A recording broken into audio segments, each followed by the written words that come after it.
right, so we're going to continue this combat. We're going to run it through. This is a pretty tight combat. It looks like it's pretty dangerous. We got somebody who is very badly poisoned. Stage 3, Ogre Spider Venom Poison. This can easily kill you. I'm going to go by whatever's... because I left the initiative order where it was before. So I think Scarlet was up. However, Scarlet has been paralyzed. Yep. So you can do nothing when you're paralyzed except roll athletics against the spider venom's the spider's paralysis. What is his paralysis DC? Let me look that up. Oh, geez, that's not good. It's high. Yeah, it's pretty high. You got to hit a DC of 23 to break out of this paralysis. Oh my Yikes. Okay, and what do I need to throw? You are rolling athletics as a escape action to get out of paralysis. Okay. Wish me luck. Nope. But you may roll 2 more times, and it's multi-attack penalty. So you pretty much have to crit. Like nat 20 crit. And we already said that the 1s and 2s doesn't work for the modifiers, right? For the skill ones. What do you mean? Because you said it was a multi... Yeah, so multi-attack in order penalty, to right? escape a grapple, you have to...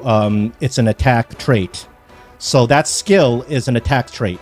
That means the second time you roll, it's a multi-attack penalty. Yeah, no. You have to pretty much roll a nat 20 to succeed on this. Yeah, I don't think so. All right, Valerie's up.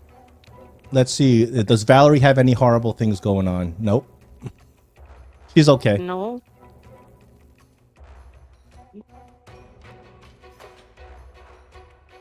Valerie's going to attack it. Valerie is flanking. Off guard. Yeah, Valerie's flanking, so it's off guard. Oh. Okay, let's do it again. Remember, its armor class is very high. Even off guard, it's pretty high.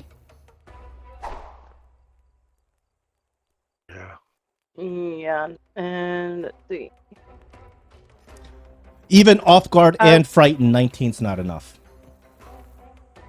Because the spider's frightened, I think it was hit by fear. I think its AC was like 22 or 23, if I remember. Yeah, it's pretty high. Well, let's do a Hail Mary. Maybe I'll take a critical. You need a nat 20, pretty much. Yeah. Forget that. All right, the spider is up. The spider is going to... it's going to make an attack on Valerie, who was just attacking it. First, it's going to attack Valerie with fangs. No, even with a 2, it hits Valerie. She's not wearing armor because you guys got ambushed. So that's what... right. So it's got Valerie with fangs. 20 points of damage on Valerie. Valerie needs to roll against spider venom poison. DC is 22. It's a fortitude save. DC 22.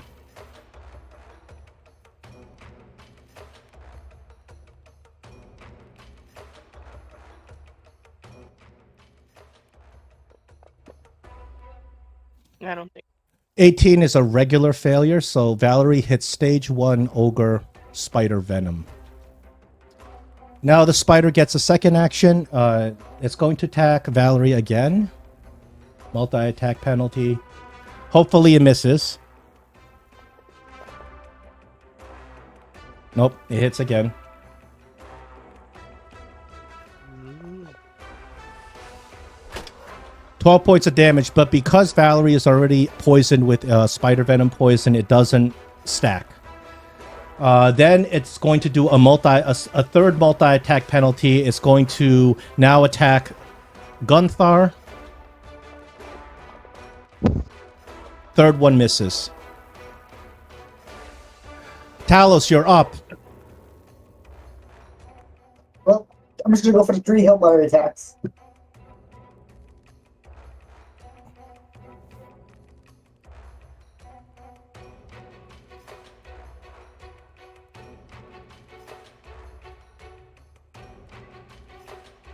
You are clumsy 1 and enfeebled run because of the poison also.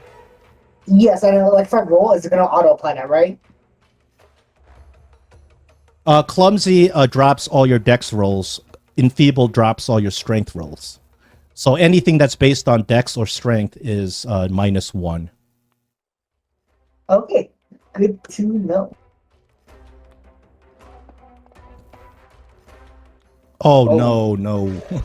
That's real bad. You guys do have hero points. Yeah. That's a miss.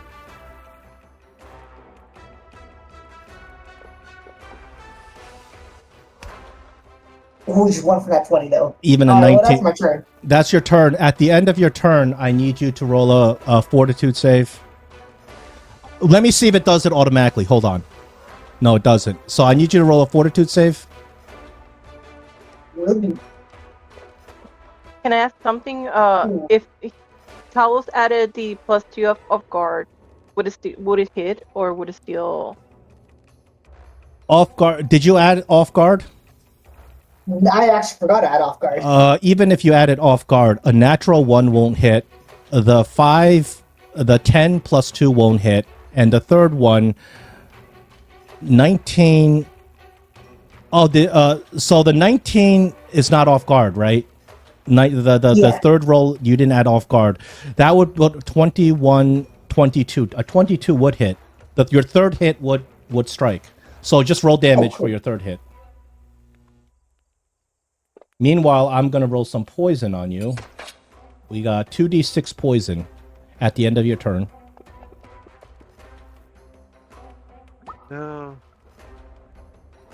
Because, what did you roll on your fortitude? 18. 18. 18 is a failure. So you hit stage 4 poison, which is clumsy 2, enfeebled 2. The damage on the poison doesn't change. Okay, good to know. So let me change those numbers. Yeah, that's really bad. Clumsy 2 and enfeebled 2. But it's still 2d6 poison damage. So poison has special rules. Poison can only last 6 rounds total. However, if it kills you and you're down and you still have persistent poison damage, you're going to keep taking hits even after you're down. So that's the bad news. Oh. Neg, you're up. Okay. I'm going to move here. And I am going to cast on Talos Cleanse Affliction. Okay. That should remove 1 of his levels of poisoning. Okay, so Correct. that will drop his poison from. Does the cleanse affliction require any sort of roll? I don't think so. I don't think so. Okay, No. so that will bring him Just back to stage 3 because he was hit at stage cast 4. But the only thing it changes is it decreases the clumsy and enfeebled. It does not change the amount of damage. That's too bad. Oh well. And I don't think I can do anything else because I moved. That's my 3 actions, right? Or Yep. do I have 1 more action? No, that's it. It costs 2 Bummer. action. I think your spell costs 2 actions. Yeah, it does. It So, does. It does. Gunther, you're up.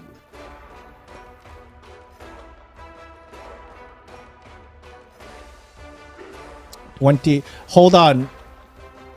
Did you add it's off guard? And I did. you did add the off guard. I'm trying to help you out here. So the fear is automatically calculated. You added the off guard. That 20 still 20 should be a It hit. didn't- I clicked the off guard, but it Oh, didn't I'm give sorry. me- Its fear disappeared after the end of its round. That's why. So But it its armor class is 21 while it's off guard. but it didn't apply the off guard. My normal is a +12. Maybe that your normal is a +12. It didn't apply. Okay, roll damage on that then. I'll give it to you. Roll damage. Good hit. Spider's looking pretty bad. You guys are chopping it up.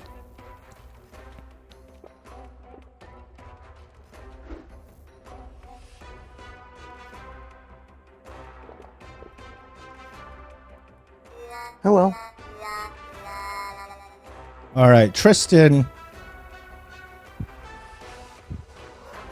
Let me look Tristan up. I think I exhausted his spells.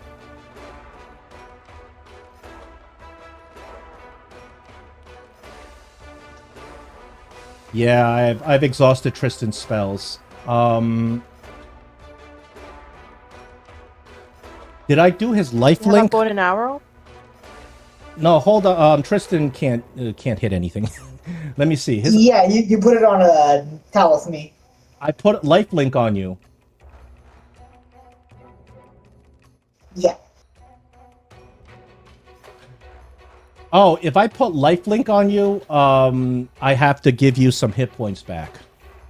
Because Tristan shares some of your damage. So let me see. You got hit throughout this our battle. You got hit. This is per round.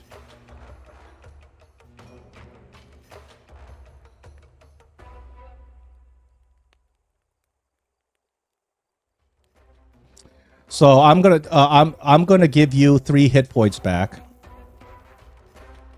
and I'm going to hit Tristan for 3 hit points.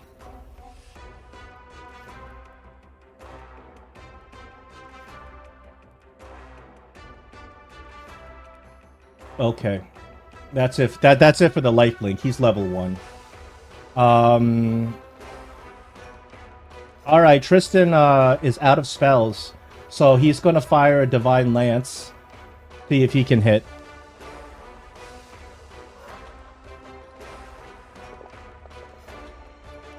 Tristan hits the spider. Yeah. Look at him. Nice. Look at him. Tristan.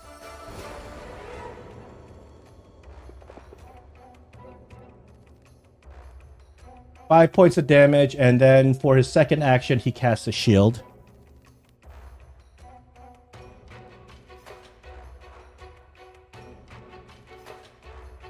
Then we have Araman. Okay. I'm gonna cast Sure Strike On who?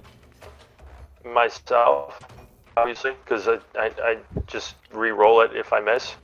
All right. Or basically, you roll the attack twice. Yeah, no, and- it's sort of like advantage. Sure strike sort of works like Yeah. advantage. But remember, if you use sure strike, it's a fortune effect, so you can't use a hero point. It's fine. That's fine. And then I'll do my level 2 Briny Bolt. All right.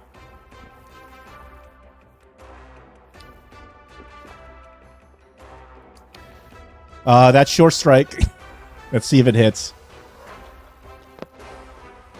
All right. And that's my turn. All right. Scarlet, Glad I waited for that. Scarlet, you remain paralyzed. Yeah, art athletics.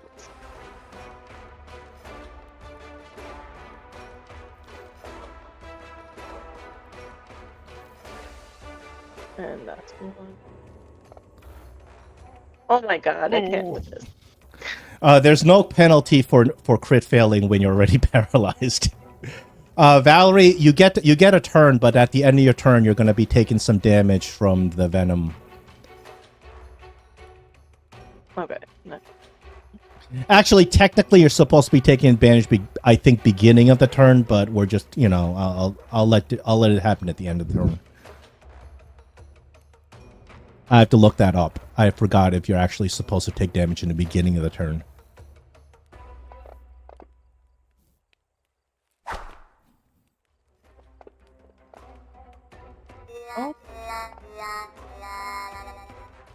Oh my god. This Oh, that armor class is too damn high. I need a fortitude save from Valerie. If she's lucky, maybe she can shake off the poison. Yes. Ooh. Good, she Nice. shakes off the poison, but I still have to give you the damage for this round.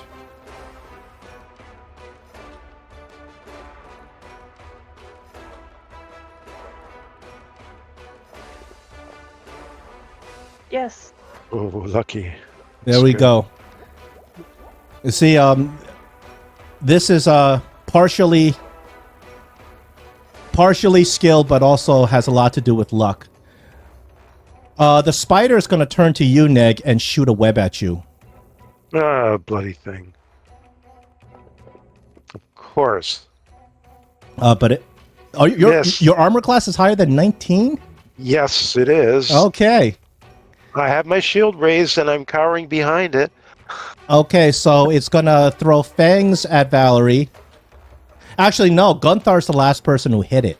So it's going to throw fangs at Gunthar. I'm sorry, that's multi-attack penalty. So the actual attack is not 20, it's 15. I believe Gunthar, what's your armor class right now?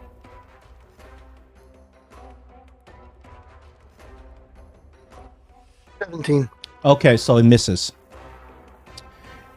And then it's going to finally do a third attack. Wait, hang on, wait a minute. We were woke up out of sleep, so maybe not. Yeah, you were woke up at. You should not have any armor on. Okay, it's not equipped, so it is 17. Okay. You might, if you have a high dex, your armor class may still be pretty good even without armor. Third attack is going to go at Gunthar again with multi-attack penalty now activated. It misses. That's it. Talos, you're up. Okay, 3 more Hail Mary attacks. Give it all you got. And I'm you keeping track of rounds. This is the third round where you have to poison, because the poison will go away in 6 rounds. Yep. So this Make is sure you the... hit off and, guard. I'm a hero point that first attack. Okay, make sure you click the off guard, because you have it flanked.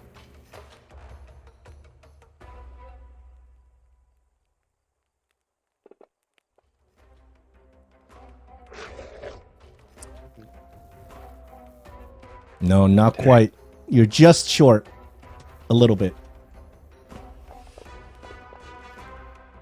Ooh. Okay, end of your turn. I need a fortitude save. Okay, I just got 1 more attack, so I used my hero point. Oh, good. Oh, no, it's a 7? Oh, I thought it was a 19. Oh, that's not good. Ooh, that's not a critical fail. So you slide into stage 4 venom. Damage is the same, but you're enfeebled and clumsy too. You can't go... There's no stage 5, so that's the good news. At the end of your turn, you're going to take a 2d6 poison. How much damage did we do to this thing last time? I know someone was keeping count. About 10, I think, something like that. No, We we did did a more good than amount of 10. damage. We did way more than 10. He wouldn't be heavy. No. Neg, I don't We know did? why you're raging. He wouldn't be heavy. I'm raging? gonna remove your rage. I don't think you have rage. I don't know why I'm raging either. I You're don't up. even have the ability to create a rage. I think Maybe I am in rage. Talos might have mistakenly put it on you at Oh, some point. Okay, well, I'll take it if he wants. It's only good for melee damage anyway. If you, that's all it's gonna do. So if I give Cleanse Affliction to Telos again, how can he benefit from it? Like, is it going to be a big benefit or not? Well, so he's stage 4 right now. If you do Cleanse Affection, it brings him down to stage 3. That's pretty much it. Stage 3 will help decrease his clumsy and enfeebled level, but the amount of damage he takes between stage 3 and 4 are the same. I think it'd be better if you try and kill him. Yeah, if you were able to take him from stage 3 to stage 2, however, that will decrease the amount of damage. No, I can't, because I don't... Let me just check. I don't think I can. It might not be worth it to do so, because it's only it's going to do on this round is bring him down to stage. And it's also the highest level spell I can cast, and I only have 1 slot anyways, because I already cast it. All right, maybe I just need to back off and attack.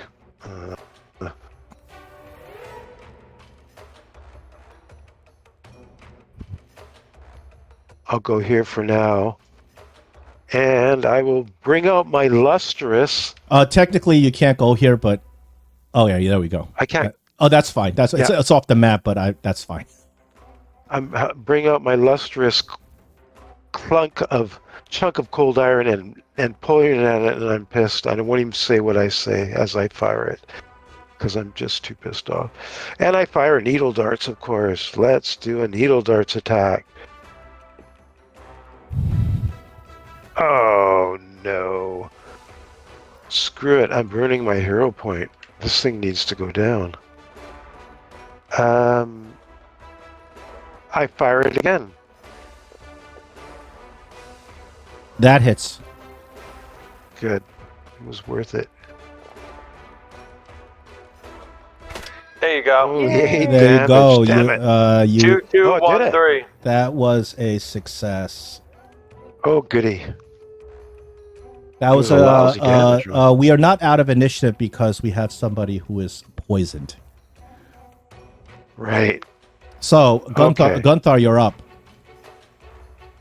We have somebody potentially who can die even though the monster's dead. Okay, but I have nothing I can really do about that. Do you have a healing kit? So, I have no idea what you're saying. No, I can't hear you.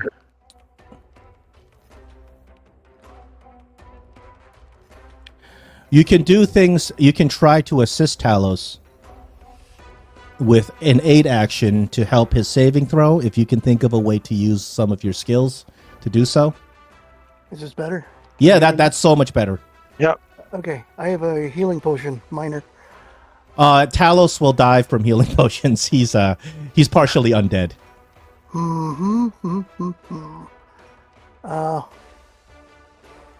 That's kind of really what I got for healing. Instead of heal, what you can do is if you I get a can, medicine. I can do medicine check. yeah, if you have some idea of how you can use some of one of your skills to assist Talos in his saving throw, I'll take that. That would be an aid action. I have medicine, so I could aid him that way. Okay. Or not. It's got to be against the same DC that he's got to roll, so that's not going to cut it. What's the DC? 22. Why don't you get Scarlet's character? You Out can, of yeah, the web. you can help Scarlet too. She's trapped in a web. You can, if you go over what to I her, you can try to break her, help her get some of that web off and help her. Please. Yeah, you're probably the best at athletics, right? Yeah. You got to get over to her if you want to help her with a web. Right. That's one move. Yeah, because I guess you shouldn't have done that. Yeah, that we'll have to hope that he doesn't die next time. I mean, what's my strength? This is 0. Yeah, I can't do anything on that. Tristan is going to go over and try. Well, he's going to go over and try to assist Talos, so he makes a move over here. Tristan, he's good at praying, he's totally out of spells. Oh, I'm sorry. Tristan, share some of your damage. 1, 2, 3. I'm going to subtract 3 points of damage from you. 1, 2, 3. I'll take it. Because he has a life link with you. Tristan is good at praying, so he's going to pray to Serenray to help you get through this horrible illness. So he gets to roll religion against that DC. But that's not high enough to make it against the DC. He's going to try again. He's got 3 actions. Once again, that's not enough. What do you got? Airman, you're up. If I pray, do I get to roll religion? You can try, but religion may not be your the best No, number it's you want to not. roll. It's not anything I would be able to do. Let's see. Well, you can always roll a nat 20. You know, we can't exclude that possibility, but you know, I might as well. You don't want to be banking on trying to roll a nat 20. That's a 5% chance. And plus, if you roll too low, you're going to hinder. What do I need to get Scarlet out of that? Scarlet's even higher. She is trapped with a 23 athletics. 23. That's the athletics DC of her being webbed. You know, since no one wants to do this, I'm gonna do that move of the day, John. That'll earn you a hero point. Sure. Yeah, I'm gonna do that, and then as my reaction, I'll just move closer to Scarlet and Gunther. Okay. Well, listen. What's your move? What's your? Should be 25. No. What are you planning on your? What is your turn? Like, what is your prepared move? Moving. So you're saying you're using a prepared action to move at under what condition? Can you move, or doesn't that not count as one? I thought it's two. So prepared action is 2 actions out of 3, and then your third is triggered by using your reaction. No. Oh no, the prepared action is you use 2 actions.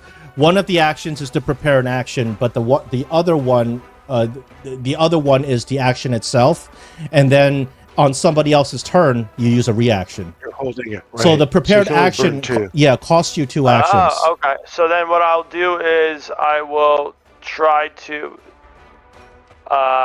what is it called? Assuming that what you're preparing costs 1 action. If what you're preparing costs 2 actions, then it's 3 actions. I'll just go and I'll assist Gunther to I'll basically help him, like hype him up to get strong to try and rip that stuff Okay, so off. you're going to assist his assist roll. I got you. Yes. That's fine. Perfectly legit. Scarlet, it's your turn. All you can do is break out right now. Okay. But if you can drop your turn and wait until they help you, so you get a better chance. I will delay my turn. After Gunther? Yes. Okay, so Gunther is 9 on initiative. I'll drop your initiative to 8.5. And we have Valerie, who's up. She can help either. Okay, Valerie. Valerie used to be a paladin. Yeah, but for some strange reason, she doesn't have medicine. She doesn't. But paladins don't necessarily use medicine. And well, she's going to try read religion to try and aid then Talos. I'll just move here. Just imagine that I did the whole thing. All right, we got 2 people praying for you, Talos. Which I is funny if you appreciate think about it, because he's kind of undead. Yeah, he'll come back like Jthal, right? 23 is success. There you go. So that gives a +1 to Talos's roll. Woo. Woohoo. Do you want to do anything with the third action? I'll just ready it, just in case. All Ready right. myself. Wait, John, can you make yourself throw up to get rid of poison? No, that's only sickened. Sickened. Yeah, Okay. but think of poison like venom. It's injected into your bloodstream. So Okay. sickened is something you breathed in or ate. Okay. So technically it's venomed, not poisoned, I guess. Yeah. All right, Talos, now it's your turn again. So you're still lifelink with Tristan. So when you do take damage, Tristan takes 3 points of it and shares it with you. I have a question. Can I use an action to make a fortitude save, or is that like only? No, like my that's turn? something you automatically do. Okay, but I don't have the option of making my action. You still have 3 actions that if you can think of what you want to do with your 3 actions. Okay, so I'm gonna use 2 to move over to Scarlet because I can't move into her in 1, and I'm gonna try to break her out with my last action.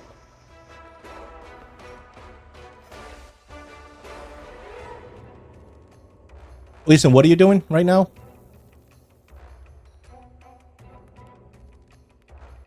I'm trying to break Scarlet out of the web.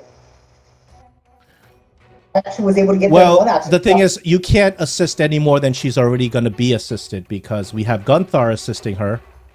So your assistant, I mean, you can try because maybe Gunthar will roll a regular success and you roll a critical success. But so you can still participate in it if you want. Okay, cool. And it turns out I had enough movement to get there in one, just because I have 35 movement while raging. Yeah, I know that. So now at the end of your turn, we got a fortitude. The DC is still 22. You have a +1. Oh, you're so close. Unfortunately, that's not enough. But even if it were enough, the problem is you have to go all the way back up to stage 1 to get rid of it. So you probably just have to endure it. So you still have to take 3 points of damage. For that. 1, 2, 3, and I'm John? gonna. Yeah. He rolled in athletics. Wasn't that to help Scarlet? Oh. Yeah, the athletics was to help Scarlet out. Oh well, that's a failure. So roll your fortitude save.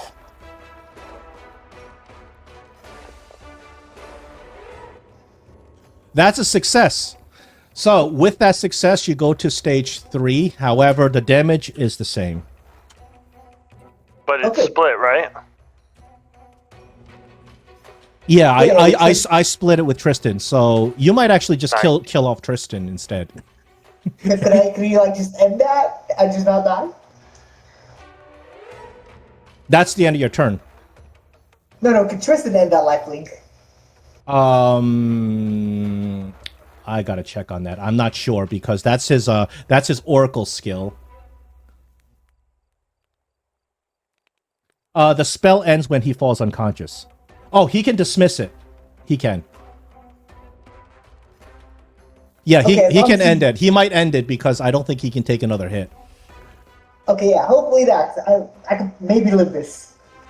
So this is round 4. You have 6 rounds of poison, and then the poison goes away. Neg, you're up. So all you got to do is survive 2 more rounds. Just looking at some possibilities, looking at the condition of people. They're generally pretty bad.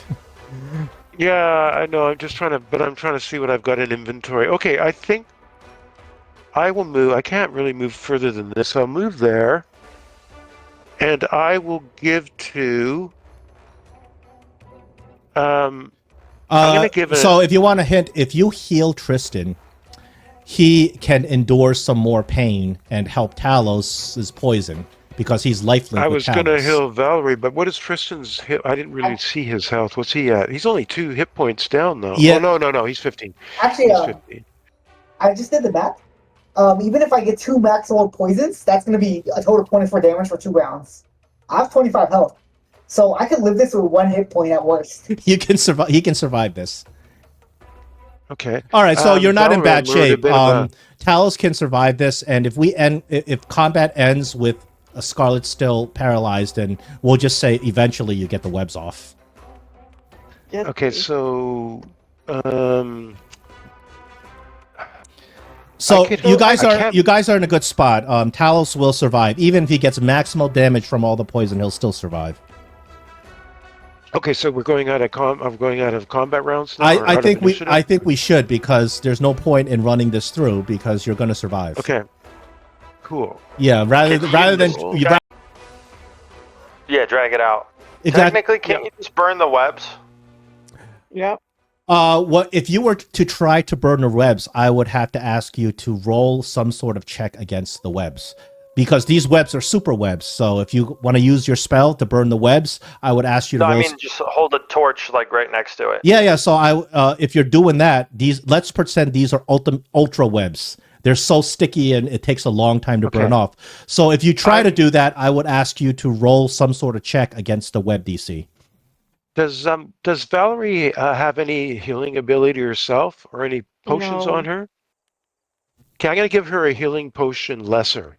I just hand it to her, and she can John. roll 2d8 plus 5. to John, heal. you don't think that's kind of high though? If you're just holding a torch on it, you know what I mean? These webs are wet and super sticky, and they're also magically enchanted, I guess. Are they actually magically, or are you just joking? Well, this is a high level monster, so its webs are superior to regular scary hunter spiders. The idea is that yes, you can burn the web, but you have to still succeed on the. Actually, you know what I can do is I probably can give you a circumstance bonus if you burn the web as a GM. Yeah. GM so I'll give you a +2 to your roll, but you still have to make some sort of roll to break. Like I'm just curious if it would have like an AC or something like that too. The web itself doesn't. But in order to get rid of the web, because the web is an effect created by this high level monster. So in order to get rid of that effect, you have to make some sort of roll. However, if you tell me, you know what, I'm using fire against a flammable web, that makes perfect sense to me. So I can give you a circumstance bonus. Yeah. Okay. Hold on, I need to look up how much experience I'm giving you. I think this is a high level monster. You don't necessarily have to. Scarlet has to make a fortitude save, right? Or is it athletics? Well, the thing is, since combat ended and you guys are not in threat of perishing, eventually you get the webs off of her. If you guys it takes like 15 minutes. You guys go over there and start scooping web off. After 15 minutes, eventually you get it all off of her. It's only in the middle of combat we do have to keep running it because Scarlet potentially can help out Talos, who potentially can die from the poison. So that's why we keep running the combat. But once the combat ends, there's no point in dragging it out and just saying we keep. Yeah, so that's the idea. 120 sounds fair. 120 XP. Because that was a high level monster you guys took down, much higher than what you normally should be able to take down. All right, so we just do this 3 more times. Well, or probably like 5 or 6. Well, you have we're right there. But it takes luck to encounter something like this, unless you want to intentionally go into a really dangerous place, which I don't recommend. You can. No. But I wouldn't. I would. It could be really dangerous. We got to find a dragon. Later on, we do. So I agree. For the purposes of just streamlining what's going on, I'm going to finish a long rest with everybody, and then everybody eventually you can heal up to full. Okay. So cool. because I don't want to sit there. We don't. It was a week. It was more than a week. Well, I don't want to. Yeah. I don't want to burn potions either if I don't have to. It's been like 2 weeks since several weeks, so I don't want to. We don't have to sit there and kind of rehash the whole thing. So I'm gonna put. And Scarlet would heal all of them anyhow. Yeah. Well, but I don't always want you to have to do that. But I know you're very good at it, so there you go. Yeah, but you see, the ogre spider getting just deactivating Scarlet can be devastating for your party. Mm-hmm. Yep. It was painful for me to watch all of you get it. I'm like, well, if they died, he would have come after you. Somehow they avoided. Or 3. I do have some control. I as a GM, I have some control over what's going on. So it's like the spider won't necessarily just attack the weakest party member and make sure he's dead before going on to the next. I mean, that's not fair. And when I think about what a spider would do, well, this spider would probably, if you're running away, the spider would look at whoever's running away and try to web that person. Right? That makes sense to me. Yeah. Well, if he's surrounded though and getting he wasn't surrounded. He would just go and pick up the webbed person and run away. Yeah. I was going to say if he's surrounded though too, if he's getting damaged and pricked, but not many hits were landing on him, so he was probably quite happy to stand there. So did we now rest it? Yeah. The full rest. Everybody's up to max HP. Okay, and am I still paralyzed? No. I'm going to remove that. Yeah, you're paralyzed for the next month. Oh no! Can you imagine that? That'll be horrible. Luckily, you didn't turn into a rock. Hey, John, Petrified. Yeah, petrified is something that I can't, you can't just take off at the end of the So now we're going to move into the heart of this text. Is it? I don't Yeah, remember. we're looking for that. I We're looking for the boar. Well, I don't. Tuskgutter. Oh, okay. Right. So you guys are trying to hunt Tuskgutter. Okay, Mm-hmm. so Yeah. but the thing is, you don't know exactly where Tuskgutter is. No, but we had an no, we have idea. we met somebody who told us some stuff. Okay. Yeah. I Wait, can't remember was it- everything here, but I knew Was we it were to in the the right right? vicinity. I just can't remember if it was It to was the something, east or to the John, west. You were saying that it was something near the water because it's an animal, and that Right. he would be somewhere near the water. Obviously, Yeah, but there's water running through. It's not just the water that you see on the map, but there's water running through several places on the map. Water's running through. It's a swamp, so there's water everywhere. Well, sure. I mean, yeah, but now all water is going to be drinking water. So an animal's not going to drink from a swamp. I don't know if you heard me because my mic kind of cut out. An animal's not going to be drinking from I don't know if you've been in a swamp before, but I've actually walked through some doing land nav, and that's not something you would drink out of. No. Yep. Yeah. Yeah. Marsh as well. A lot of marshes. And dude, they're nasty. I'm serious. You can't tell if it's 2 feet deep or 100 feet deep. Sure. But not 100, but you know what I mean. And it stinks when you disrupt the water. Oh man, makes sense to me. So whoever's our best shot at survival, I'd say we try and track it again. Where are you going to start? Well, you guys already checked the area you're at. You didn't find any signs of Tuskgutter. Yeah, we need to move at least a half hex. Yeah, you guys are in between hexes right now. So hold on, let me reset the calendar day, because we do remember you got 1 year before the mosquito witch comes after you. So I am tracking days. Yep. Yeah, but we're doing a full year, right? Yeah, but every day counts. Yes. That's 365 days, right? Yep. I gotta say, in the mind of a witch, being in between hexes doesn't sound like a very good thing. But anyways. I get it. That's a pun. Yeah. Sorry. Well, actually, is this a leap year, John? Because if so, we might have an extra day. The Pathfinder calendar, I don't think has leap years. Hey, you're a GM, man. You want me to add a leap year? Yeah, I think that'd be a cool addition for the immersiveness of the game. Sure. Sure. I will add a leap year to so you guys are in the equivalent of March. So you already passed February, so I can add a leap year to a leap year the 29th to the next February. That's fine. Hell yeah.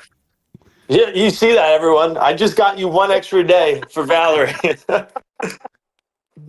Could be huge. You better come up with all that money in 1 day. Not like it'll make it much of a difference. Yeah.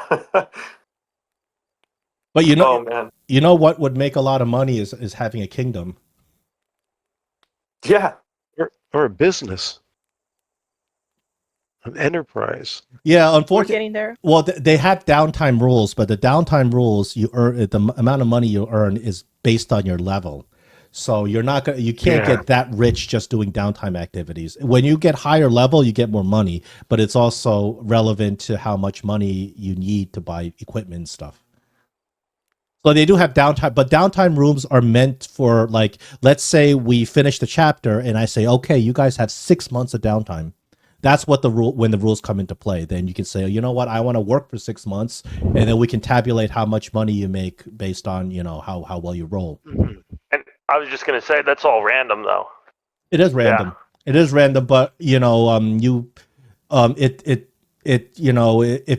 you don't have anything else to do, and I give you 6 months of downtime, a little bit of money is better than nothing. Oh, sure, sure. Yeah. So speaking about, once once you finish this chapter, we get into the time frame changes because the way the adventure is designed is when you have a kingdom, we go into kingdom building rules. So there might be situations where I say, okay, between this game and the next time we meet, you guys have 2 months of downtime. And you want to decide what you want to do in your downtime. You can craft, you can make money, whatever you want. And that's when I could use my special bargain hunter feat. Yeah, because if we want to take advantage of all the Pathfinder rules, the downtime rules, they're pretty tight. They work pretty well if we take advantage of them. But they only come into play. You're not going to get that kind of downtime unless you really say, "I want to take downtime." You don't get that downtime until the kingdom's made. But obviously, you're in control. So you say, "We want to take 2 weeks off. We're going to go back to Oleg's and take 2 weeks off." You certainly can do that. Well, we're not hurting for money, so. Hey, John, before we leave, could I have tried extracting like the poison sac from the spider? Yeah, that's a good idea. I forgot about that. It's a very good idea. I don't know if there's any rules for that. Let me see. So, yes, I'll let you try, but you got to roll against this creature's level. So, if you what kind of skill do you think you're going to try to use to extract this poison sac?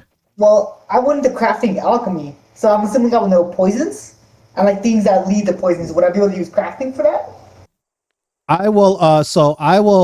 You may use your craft alchemy, whatever is relevant to your craft alchemy, to extract poison from this massive, disgusting ogre spider. But you are rolling against this spider's level, this creature level DC, in order to succeed. Okay, so it doesn't seem likely, but might as well try it. If you succeed, I will give you some poison, but that's a success actually. So you get yourself a little bit of this spider poison, but in order to actually have a spider venom poison, because there are items. Let me see. I have to look this up. Poison, because this is a high level spider. So let me see.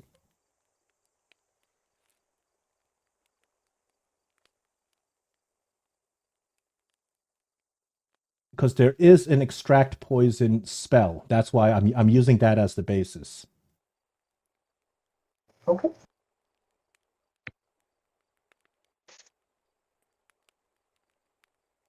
So you have some of this poison.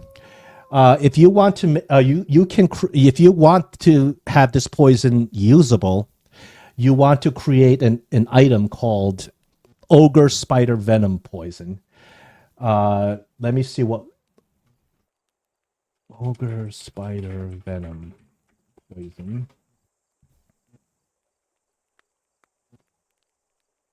It doesn't exist, so we're going to make it. An Ogre Spider Venom Poison, I have to make it a level 4 item. So you are allowed to try to craft it. Normally you wouldn't be, but because you extracted from this enemy you killed, I more than happily will allow you to try to make it. You have to use crafting rules against a level 4 item. Level 4 item has a DC of 19. So you use the standard crafting rules, meaning you take a couple of days. It's like, I think it's 2 days to work on it, and you have to succeed on it. If you succeed, then you make it. If you don't succeed, then you don't waste the components. If you crit fail, you waste the components. So those are the rules for it. I won't charge you any money because you already have the reagents. So okay, cool. So what you need to do is you have to you have to spend 2 days, and you have to succeed in a crafting check against the DC of 19. If you do succeed, you get Ogre Spider Venom that you can use as a poison to poison a weapon or arrow or whatnot. And I will apply Ogre Spider Venom to whatever you succeed on. And this is Ogre Spider Venom is pretty nasty. Okay, awesome. I'm going to spend my next long rest working on that. Hold on, let me give you the Ogre Spider Venom rules so you know what you're going to get if you succeed on it. There we go.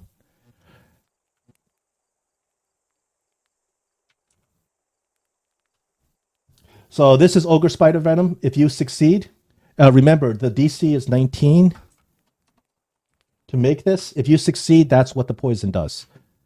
And the poisons generally are like a one-time use thing. So you apply it to weapon and you attack. And the next time that weapon hits something, you apply this poison. Bad. All right, let's continue.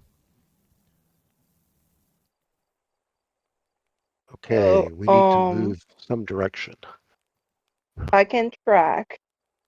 Do you guys want to go north or do you want to go south to track it? I'm trying to remember which direction we did have a direction we were going, and that's because why we're half between two hexes. Well, I do remember during the last games, you guys were going to the Temple of the Elk, and that's where you met Tristan and picked him up. After Okay. you cleansed the problem in the Temple of the Elk, and you found the secret stash of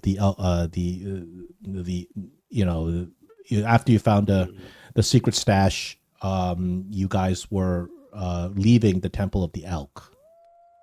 But you were all. And was the Temple of the Elk? Is it to the west of us or the east? I can't remember. It's right. It was It's right there. right here. Okay. So then we were going east. That's why we're halfway between.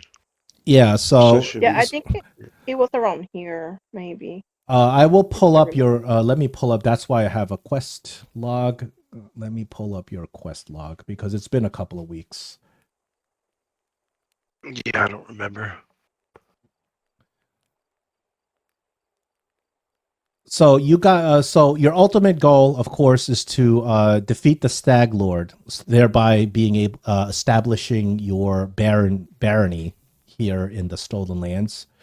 And in the process of defeating the Stag Lord, you were given a clue to go and visit the Temple of the Elk. And within the Temple of the Elk, there was a secret about the Stag Lord. And you guys found it. You found the huts of the druid named Nurga, who was a fallen priest of Eristeel, who lived there and was indeed the Stag Lord's father. He deeply mistreated the Stag Lord. He was a horrible alcoholic. And the Stag Lord eventually grew strong enough to get his revenge. And it appears that he overpowered his father. And you don't know if he killed his father or not. But from the visions that Tristan showed you, the Stag Lord was very badly disabled, debilitated, maimed.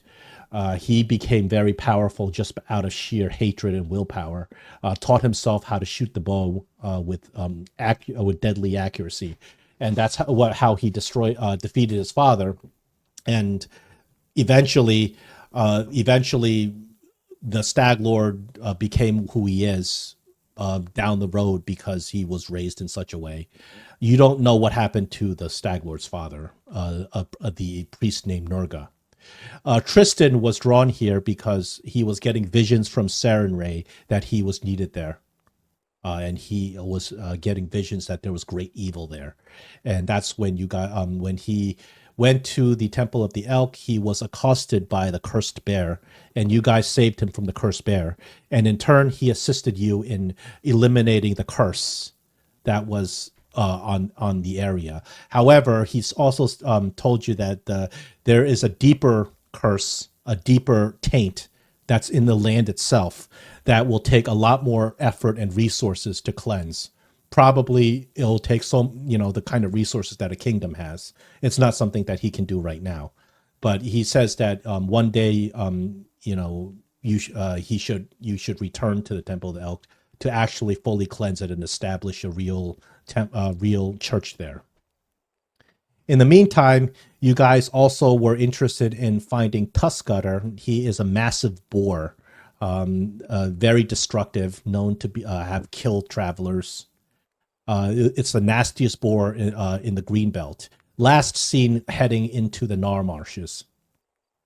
And there is, of course, a reward for the Tuskgutter. You have some other optional quests. You have Gathering Fangberries, which is a quest that Boken gave you. He wants to have some fangberries to create his special concoction. He's also offering a lucrative reward for doing that. You also have a quest, finding Falgrim, which is Falgrim is an ex-mercenary that has joined the Stag Lord's bandits. And the Vision of the Elk, you complete that quest. I did give you the XP for that.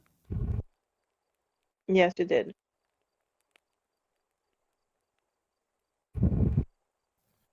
And in terms of progress, I think you guys are. Let me just check. You guys are presently level 3. You are. You're pretty far from level 4. You're 392 XP out of 1,200 to hit level 4. About a third of the way. Yeah. So you still got a ways to go before you're going to be looking at level 4. When you do hit level 4, keep in mind what comes with level 4 is striking runes.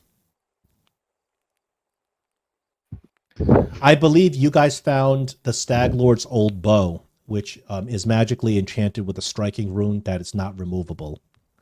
It comes with the bow. That is the bow of the Stag Lord in his youth. And his absolute hatred and vileness, amplified by the curse in the area, has enchanted that bow to make it a striking bow. I don't know who took it. Is it still in the party sheet? You guys also found Hunter took it. You guys also have a huge, a whole bunch of potions that you found that are in the party inventory. No, it's still in the party inventory. The Tormented Child's bow. I was thinking Lindsay might be able to use it because she does have a bow, but I think hers is as good as this one. I doubt it because this bow does 2d6 damage. Oh, okay. That's what striking means. Striking means 1 extra damage dice. So hers is +1. So as you level up in Pathfinder, one of the things that increases the damage, especially for for martials, is that whatever you have as your weapon, as you level up, you add runes to it. So you have striking and then greater striking. Yeah. That adds damage dice because the casters naturally get extra damage as they level up from their spells. Yep. Cool. At level 5, what becomes available are shield and armor runes. Those are pretty expensive, but they add a +1 AC to your shield and your armor. Or there's another rune that adds sturdiness to your shield, which gives your shield additional hit points, which means you can shield block for more damage. So that's level 5. And a level 5 is also when you get ability boosts. You get 2 ability boosts at level 5. Yeah. So just keep those in mind as you level up. Cool. All right, which direction are we going? Should we roll a dice? I mean, the fangberries, if we go for it, is around here. Maybe, because John just gave us when he gave us the instruction, it was around there. Did you just ping somewhere? I didn't see a ping. Oh, okay. I see now. I see a pink arrow. Okay. Let me just clarify for the fangberries.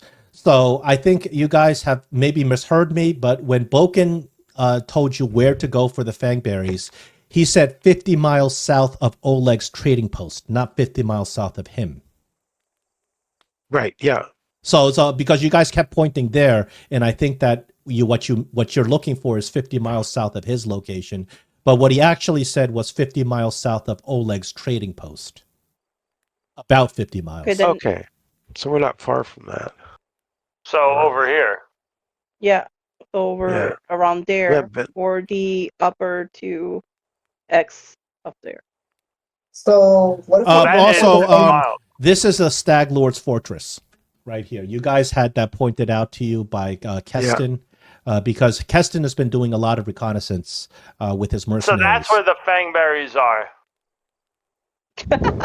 Maybe. I can't tell you where they are, but That's just to let you know. This is the Stag Lord's big fortress, and it's a literal fortress.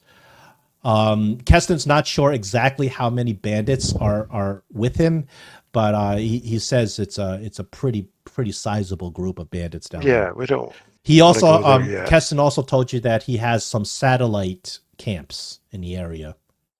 One of which you guys took down. So why don't we? We can move in that somewhere in that direction, and anywhere where likely also a boar might go.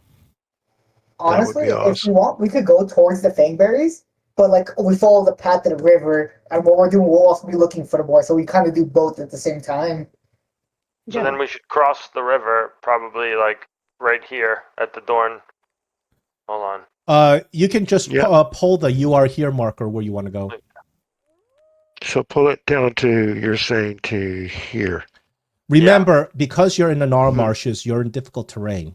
So you can move 1 hex a day in difficult terrain with your horses and your wagon and whatnot. We would go as far as we can go in that way. So you can get with 1 day's travel, you can get to the distance between. Sure. You can get over here. Let's go there. Travel. Okay. That sounds good. Now, if you get here, I'm going to consider you out of the Nar Marshes because this is the edge. Well, then you said he was in the Nar Marshes. Then. Yeah, I thought this was part. The Nar Marshes literally end right where you are, right there. You see where the trees end? We're on the edge of them, so yeah. I guess the question is, would he be outside the Nar Marshes then? Because I thought the intent was to look for this guy in here. If you you were told that the Tuskgutter was last seen going into the Nar Marshes. How long ago was that? That was when you were at Oleg's. It was a couple of days ago when you were last at Oleg's. So I'm just saying, like, that's a lot of time. We could go there too. Yep. I mean, we can go like this if you want, like zigzag. Well, I'm just saying, before we say we're going to where we're going, I think we should come up with what we want to do. I think if we are going the direction that we're going, then we're forgetting, I think, possibly the Tuskgutter, and we're worried about the berries at that point, which is fine. But I don't think you should go any other way except this way. There. I think if you start going this way, you're going to start getting way too close to, here, which we don't want to go anywhere near that just yet. Although it might just be, though, that the boar... The boar could be right there. Yeah, I think that's okay if we go down 1. I think that's okay. Let's do that. I think as long as we're in the Nar Marsh, it's not as bad as leaving and going in the hex where the fort is, or in an open area next to the fort.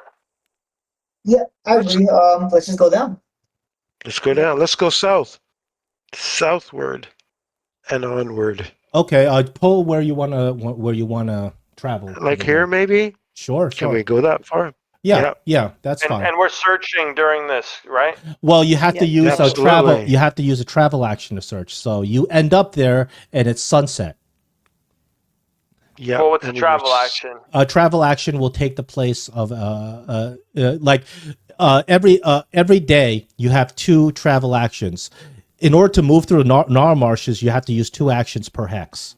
So if you only use 1 action, you can move a partial move, and then you have to use a recon action. Which is wouldn't we want to do that?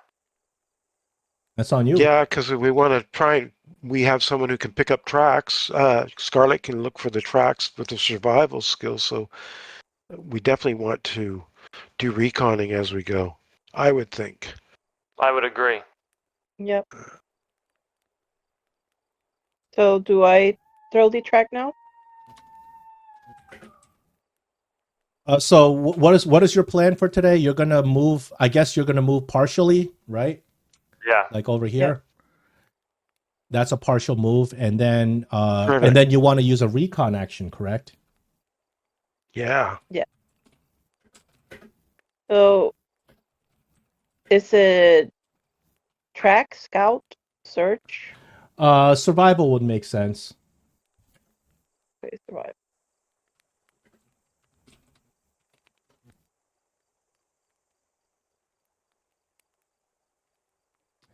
And it's And gonna since I have the hold on. goggles, I can I put, gotta put it against the DC of the area you're in. Okay, I got and it. since I have the goggles, can I put the Yeah, sure. +1 bonus? Yeah, Okay. of course.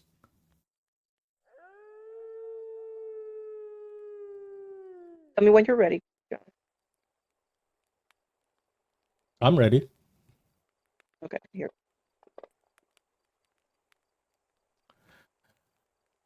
You don't find any evidence that suggests where Tuskgutter could be.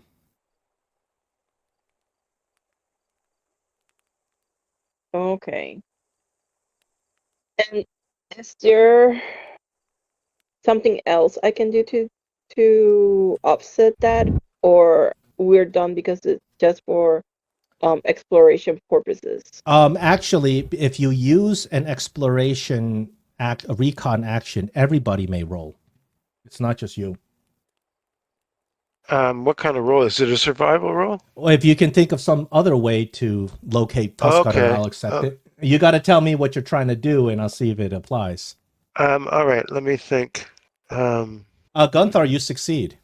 Gunther finds some massive boar tracks leading south. Nice. So it's going south.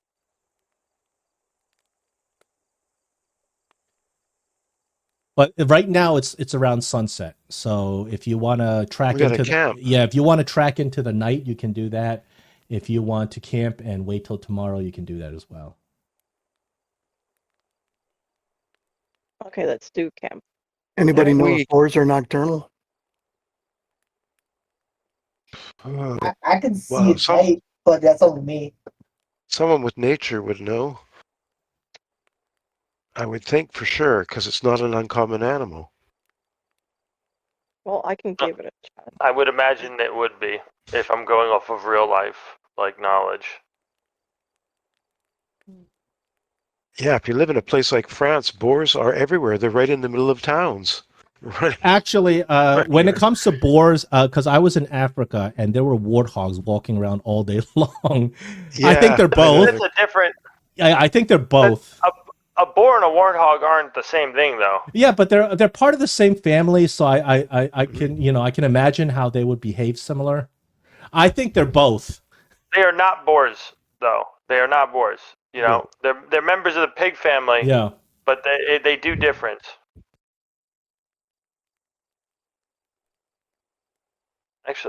Actually, no. Warthogs are diurnal and boars are nocturnal. Okay, so if you looked it up on Google, then I'll take that.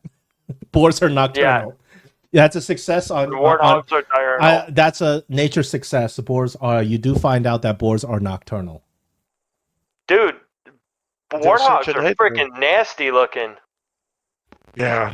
It depends. I mean, they're scary looking. I mean, there's like, boars and then King lied. Yeah. There's warthogs actually they are very aggressive and they just walk around town. If you don't mess with them, they don't mess with you. But if for stupid tourists that want to go and poke at them, they get really badly injured. Yeah.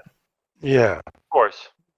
Well, I can tell you, I've come across feral pigs in the woods. Those are nasty. Feral. Those are hunted because they're actually pretty dangerous. Yeah, and they start to grow tusks too. They actually start to return to their wild state. It's pretty scary.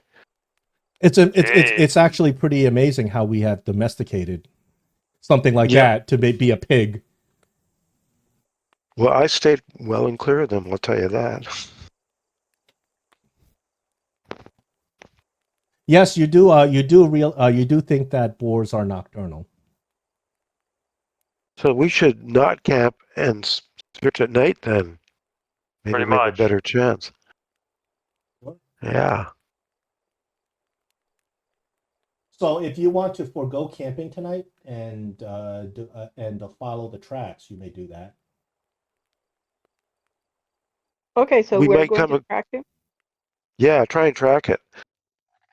Okay, do we throw again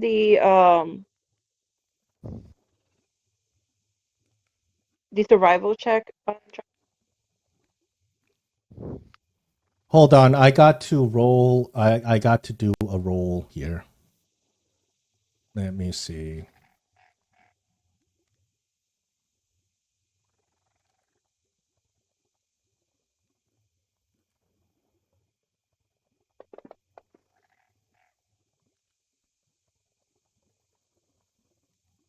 You get a thunderstorm. Of course we do. Whoa. A thunderstorm. It makes visibility pretty bad. Better than an ogre It's going to spider. be a penalty to attempts to track. No, you don't get attacked. It would be awful if you're just constantly getting attacked. But you know, you don't get attacked. But the thunderstorm does make visibility pretty bad. For a second there, I thought maybe the boar was going to find us. That would be awesome. That would be well. If the boar finds you, then you guys are going to be you know, in the. That's a disadvantage on your part.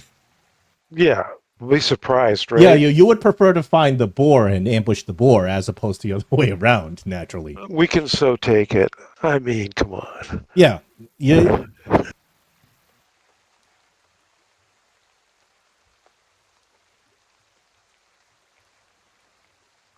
Yeah, so the rain starts coming down pretty hard. You guys continue to follow the tracks. Hold on, I got another thing to roll.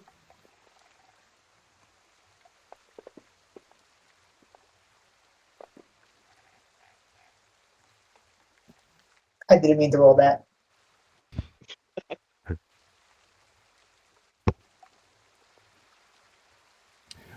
Everybody roll me a perception check. Cool. Man, Skills. Where's my perception? There it is. I need something. You got to be like, roll me a diplomacy check. Well, there are times when I ask for that. I know, but not. I meant in these situations. Well, that's why you got to make choices when you're making your character. What do you want to be good at? You can't be good at everything, except unless you're a rogue. A rogue can be good at everything, but a rogue doesn't do as much damage as the rogues you're used to. Yeah, but they're skill monkeys. They are good at literally everything. You can be expert in pretty much every skill by the end of the game if you're a rogue. I am not so sure why I got such a high bonus on my perception, but anyways, I think it's higher than it should be. But unless I've got a feat, do I? Hold on and let's see. Let's take a look at your perception rolls. 13, 19, 20. Neg, you got 28? I know, but I don't think it should be that high. I think something weird happened because my perception's only +5 or +6. So I should have got like 23. Yeah, I think yeah, that's a little bit too high. It's but probably high enough. None of you see anything, but you guys are continuing to follow these boar tracks. And as you're following the boar tracks, you see a lot of animals, just a lot of other animals on the ground, like foxes and other animals just ripped apart, torn to shreds. This is, you know, it's almost unnatural how badly they've just been killed. You're not sure what has caused these animals to be attacked. So they weren't eaten. They were just ripped up. That's horrible. So you guys continue to trudge through the swamp. I'm going to roll again. Oh, wait a minute.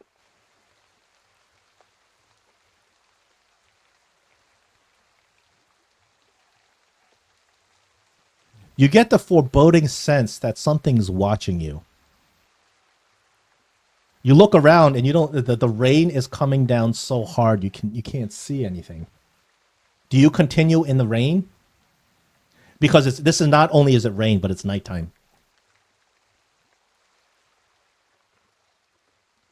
I think at this point, since we went one whole night without You're not That's right. you're not fatigued yet. I think you have to go a full if you waited until morning, you probably get fatigued. But right now, you're still not fatigued. Just imagine you spent the day traveling, but you continue to travel through one night. You slept yesterday night, so you're not in fatigue.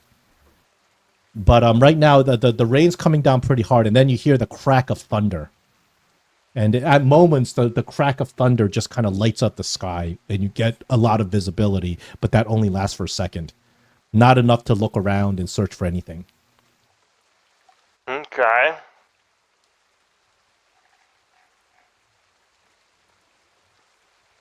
Something my Neg does have. He has keen eyes, so if there's some creature within 30 feet, he gets a +2 on seek.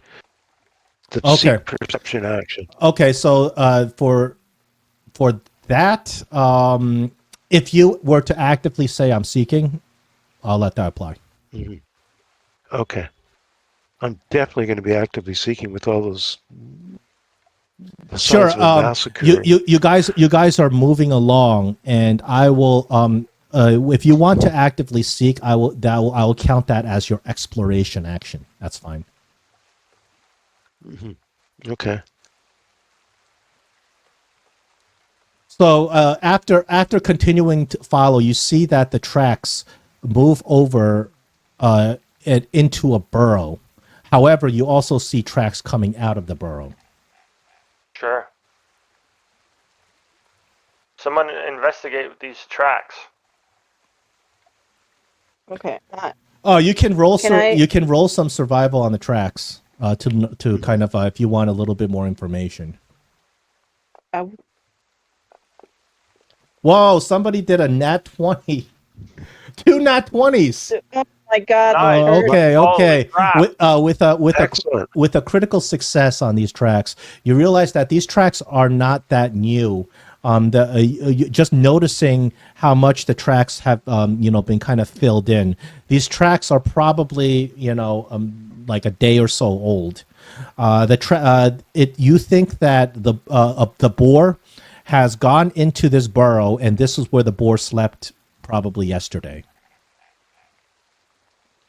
And then How big is the burrow?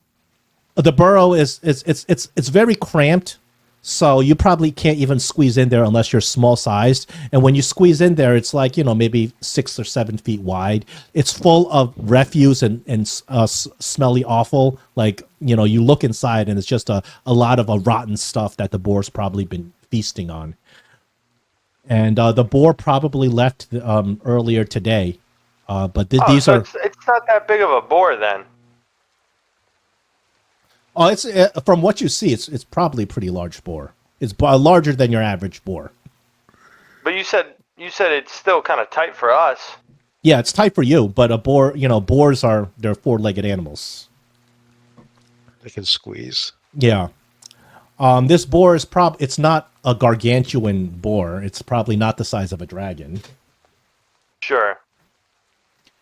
So you guys are pretty sure that you're probably like half a day behind this animal, but you don't know which direction the animal went. It could have circled around and be behind you right now. You're not sure, but the boar was here about half a day ago, likely left this morning, or left just recently. It's nocturnal.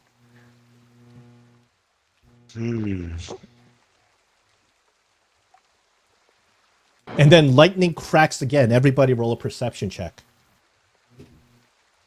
All right, let's see if my perception's right this time.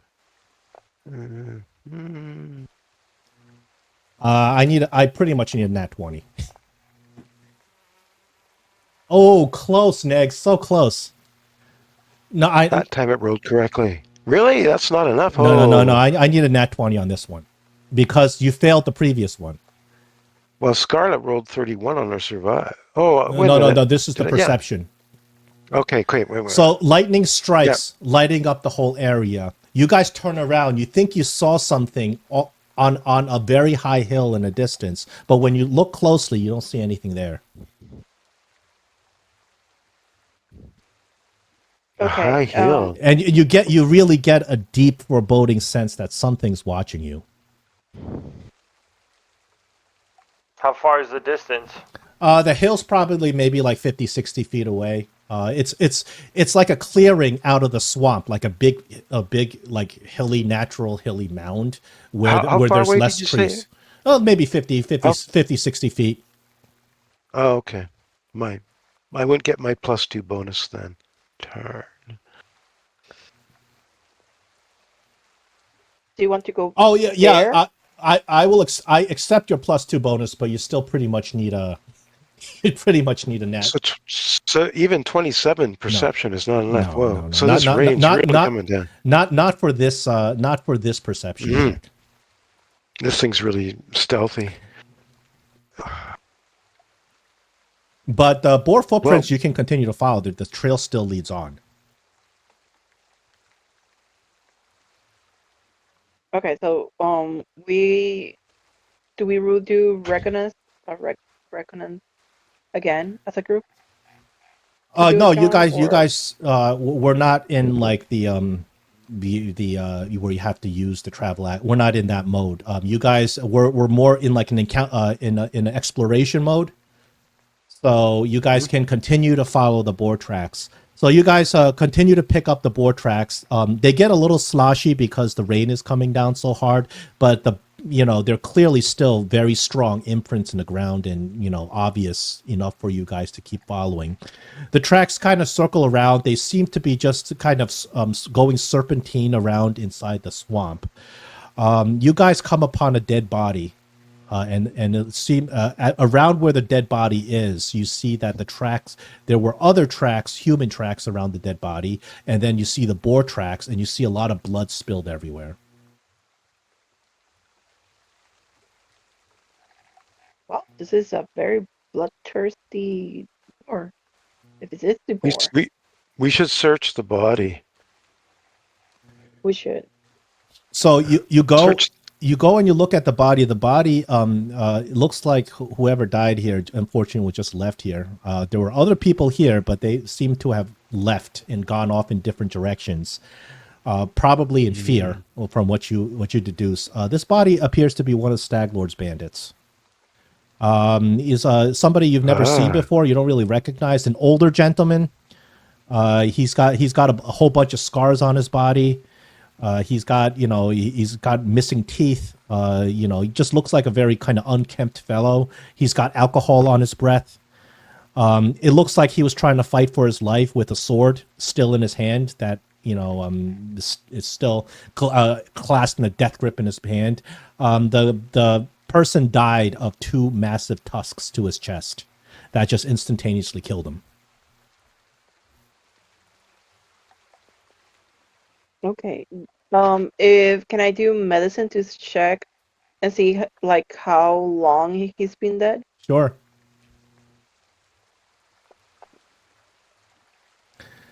You think it's only been a couple of hours. The blood has not even... the body's not even stiff yet. This is fresh. Though at the most, a couple of hours. Okay. Is it human? Yes, the body's human. The blood. Is the blood human? The human's blood? Only? Well, it's hard to tell. There's blood all over the place. But there is... you do see that there's a little bit of blood on the guy's sword. So you're thinking that maybe this bandit successfully landed a hit or 2 on this boar before he was gored to death.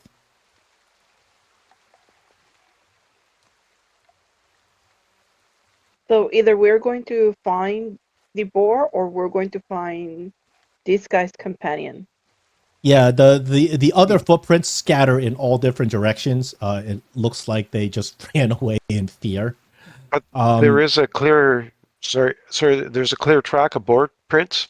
Yeah, the boar prints well? continue. Okay. So you continue to follow the boar prints.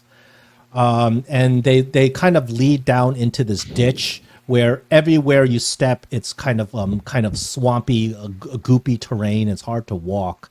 Your feet are kind of getting stuck in the mud more and more. But you see that there's pools of swamp everywhere, especially with the rain. It's gotten even worse. There's big pools of just inside the mud. So, your feet are getting stuck. And from somewhere in the distance, you hear a loud snort. You know, you're pretty sure you're coming up on this boar now. How far away does it sound? I think that we need to roll some sort of check. Well, I would like to send my familiar, my shadow owl, out to look and make that connection with me where I can see through its eyes. Sure. And Your try to shadow, remember what- your owl's not liking flying around in this rain, but he does what he's told. Your Good. familiar flies.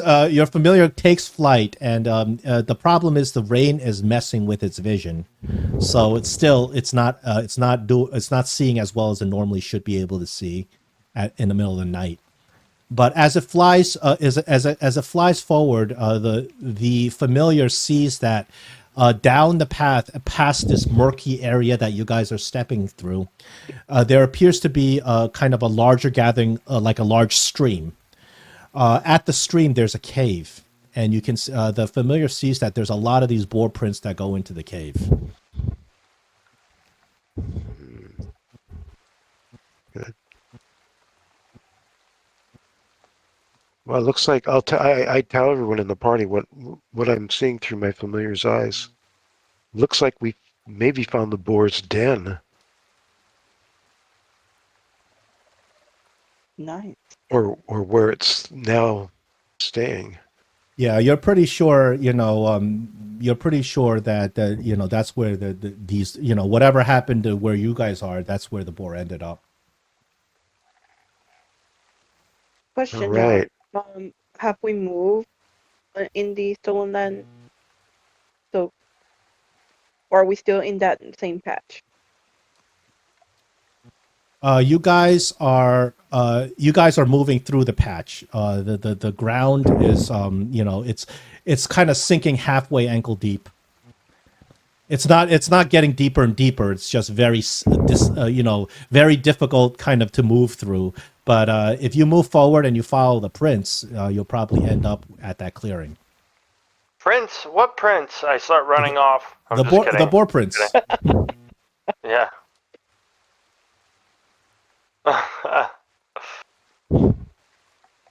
So, how do you guys want to do this? Do you want to go forward, or do you want to go stealthily there? I always like to move stealthily, but it depends on. Well, that would be What we you can do an exploration activity to move stealthily. Right. Yeah, I would like to try that. Because do I have messaging? I'm just trying to remember if I have that ability. I don't think I do. Oh, I do. I do have that ability. Yeah, I'd be willing to explore. So And maybe, you guys you guys move stealth. Well, you're moving ahead. You're saying? well, I would go ahead if the rest of the party doesn't think they can move stealthily. I'm not sure. I'm not sure what the abilities are of the rest. I'm fairly stealthy. Yeah, everybody can can attempt to move stealthily. Okay. Well, so like, how do we have a map on this at all? Because like, I'm gonna be in the back regardless. Yeah. Right now, we're theater of the mind until a map is necessary. Mhm. Okay. But you can say I'm staying like a pace behind him, etc. I'll be saying Yeah. several. Yeah, you want to probably stay like 30 feet or more behind me. I'm pretty okay at stealth, so I can stealth up Witchy Egg. Perfect. Okay, the more the merrier. Ooh. All right. Okay, Valerie will also follow, and I'll be behind all of you guys in front of Armat, but yeah. Ooh, look at that. So Boy. you guys can set yourselves up where you'd like.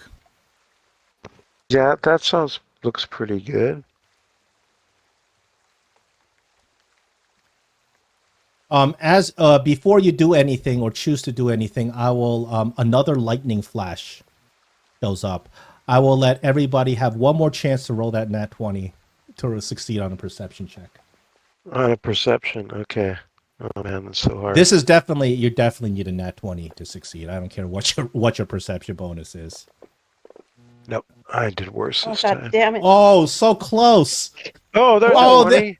Talos. Talos as only Well, Talos. Yep. Talos, all right, so Talos, as you as the lightning strikes, you just very luckily happen to be looking in the right direction to the south. To the south, there appears to be a large rock that's jutting out of the ground. As the lightning strikes, this you see this on top of the rock. You Holy smokes. see this figure. The figure sees you, and the figure turns around and starts walking away as it grows completely pitch black again. Okay, I'm gonna immediately tell Meg this quietly, even though it's raining, and ask him if he could message that to the rest of the group and point out to the direction where I saw. I'm assuming the start board. Sure, I will message that to everybody. It could be somebody else wearing a stag helmet.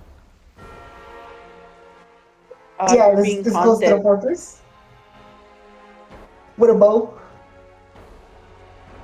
Can you ping where that was? It's off the Hell. map, far to the south, Out in the When water. you say on a rock. far, like 100, 200 feet away.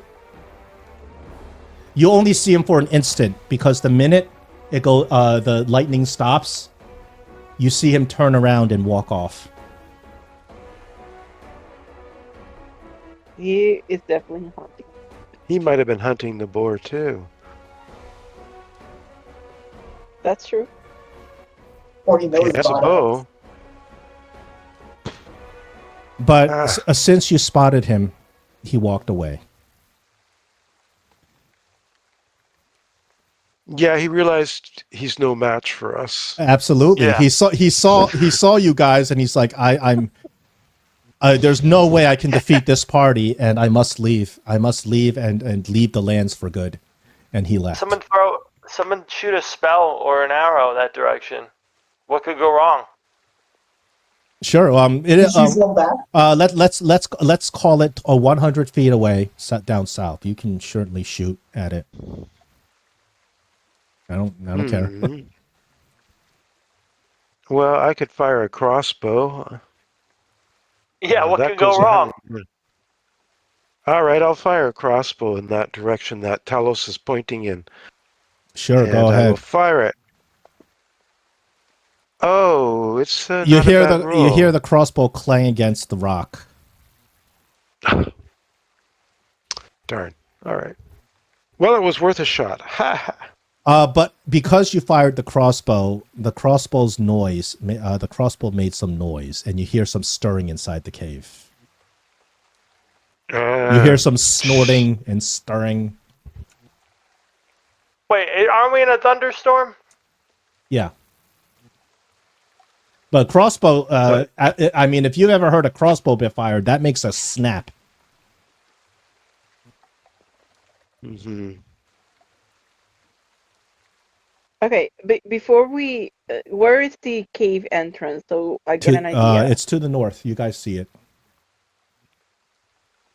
Can you ping on the map? here. Yeah. I just pinged it. As a matter of fact, you see the shadow. Why am I right here? Why do I keep moving up? You see the shadow of a large creature coming out. Want to be in the front? No, I did not put myself there. That happened to me twice. Who put you there then? I didn't put you there. I don't know. That's weird. See, look, why does it say I'm targeting Gunthar now? What the fuck is this? I don't know what's going on. I didn't do anything.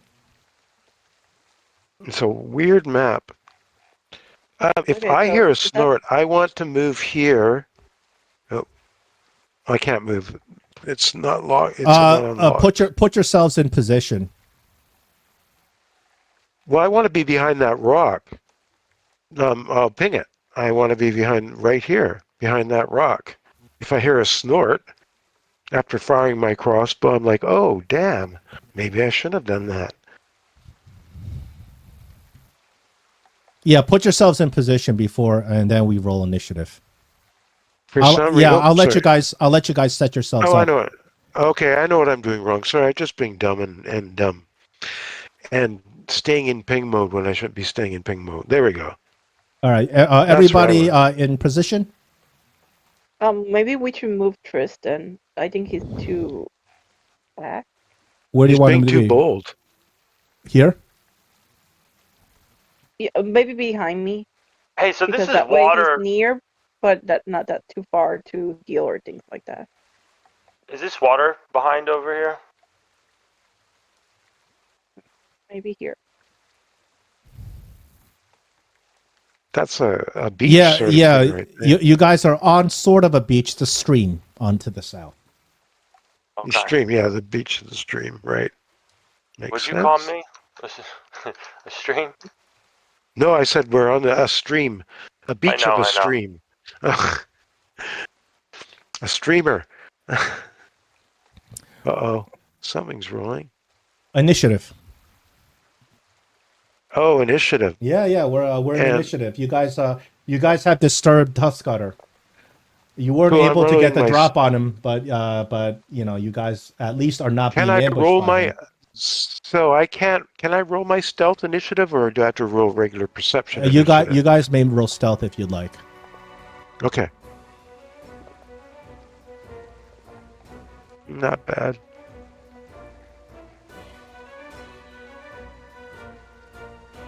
All right, you guys. Most of you have beat Tuskgutter, so Neg, you're up first, and you don't see him. He's on the inside of the cave. You know that he's going to come out. Yeah. I'm going Oh, to Neg, then... where you are right now, you may use it as Yeah. cover if you wish. It takes Right. an action to take cover. However, if somebody's firing an arrow at you or something, that it would grant you cover anyway. And I'm gonna if you're in ready cover, you can take another action to increase your cover, etc. Okay. But I want to ready in action. I want to get out my lump of cold iron and be ready to attack this, or if it does come out. Naturally. Okay. You have And you have a prepared action. So in order to do that, you have to spend one action to do a prepared Yes. action and 2 actions for your spell. So that'll cost all 3 actions. That Okay. It was the Fair action of enough. the day, but somebody did it already. I think Talos did it Oh, already. oh, did you? Yeah. You couldn't do it Talos already. is the one Okay. that did Yeah. that. Okay. Damn Talos. Oh, Talos did. Yeah, that's right. Okay. Now I That remember. forces Okay, me cool. to come up with another one next week, which sucks.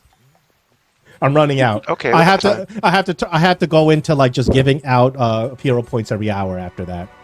Anyways, I'm small. I'm crouched down, and I'm trying to be as hidden as best. Okay, you have your Obviously- you have your spell ready, Talos. You're up. Yep.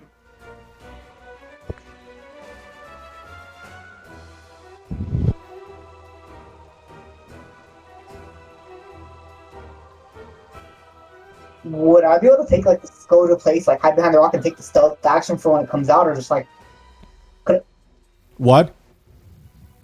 actually could I just ready my action too for when it comes out? Yeah, but you have to specify the condition. So if you're saying I'm going to attack it when it comes out, you have to assume that it's going to come within range. Okay, actually, you know what I'm doing? I'm gonna create a mutagen and I'm gonna drink it, and then Okay, I'm just gonna move. makes sense.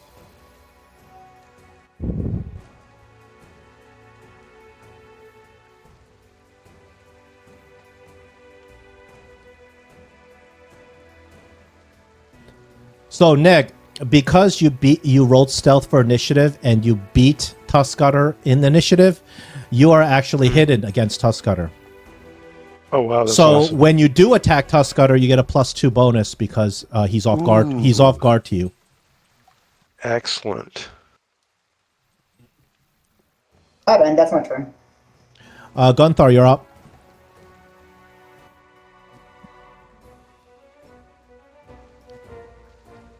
Where are you going? I'm going to raise shield. Okay. And I'm going to ready an action. If it comes to me, I'm going to shield block it. Shield block is not. Shield block is only when he attacks you. You can do it. You don't have to prepare it. It costs a reaction, but anytime he attacks you and succeeds, you can do shield block. All right.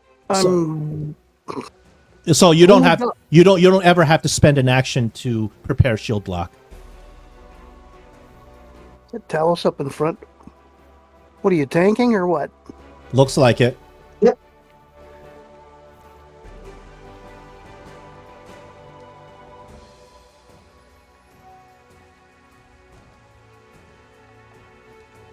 All right, so I'm moving there and raising my shield. And I think you moved Valerie there. oh, sorry. There you go. Valerie.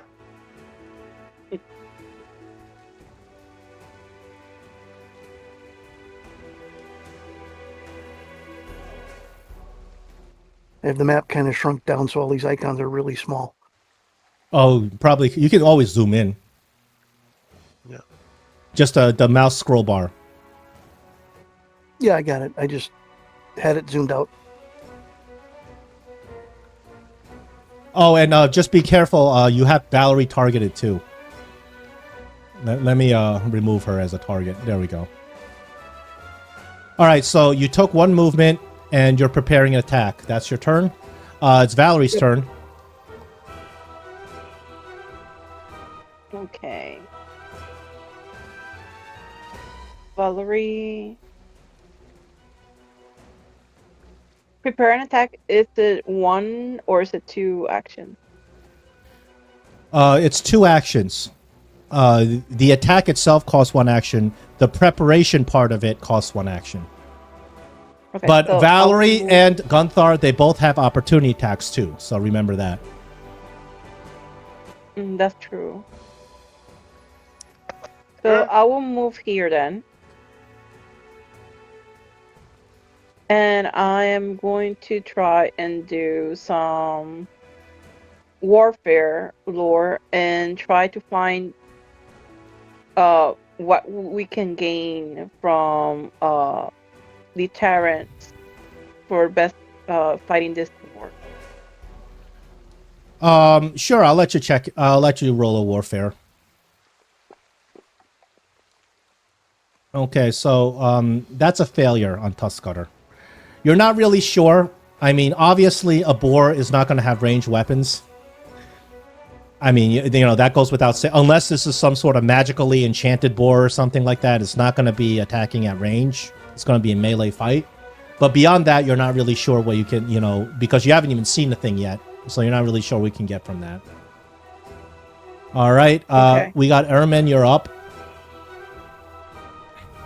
All right. I will. Okay. I will use telekinetic telekinetic projectile, and I'm going to lob that ion, the thunderstone in there. Show me where you're gonna fire it, I guess, and show me the radius. Well, I'm going to throw it 60 feet into the hole, or until it hits something, which I would assume it would hit whatever is in between the entrance, and the radius is going to be Yeah, within 10 you feet gotta of where it hits. you gotta kind of draw it out for me to see if it hits anything. Well, where's the entrance? Is it this right here? It's right in front of you.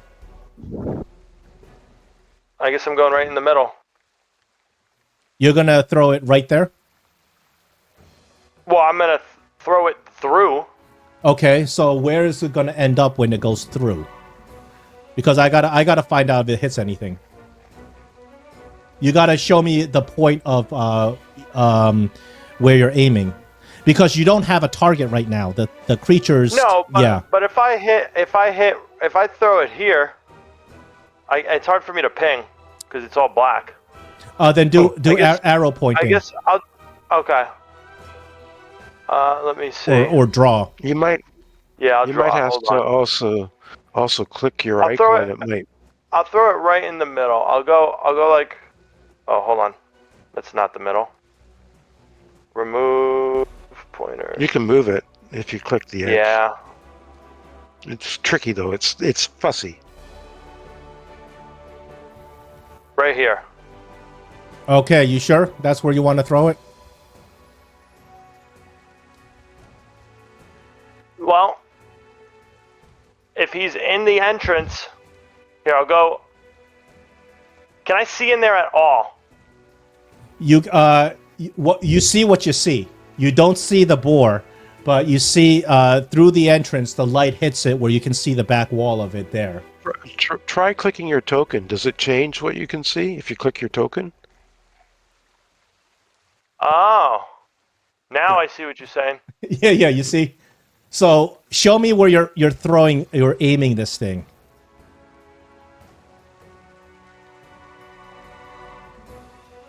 I guess okay. I don't know. Maybe it's on the corner here. I'm going to throw it right here. Okay, you use your telekinetic projectile spell to chuck the thunderstone in there. The boar is not there, but I'll give you something. I'll let you roll an attack.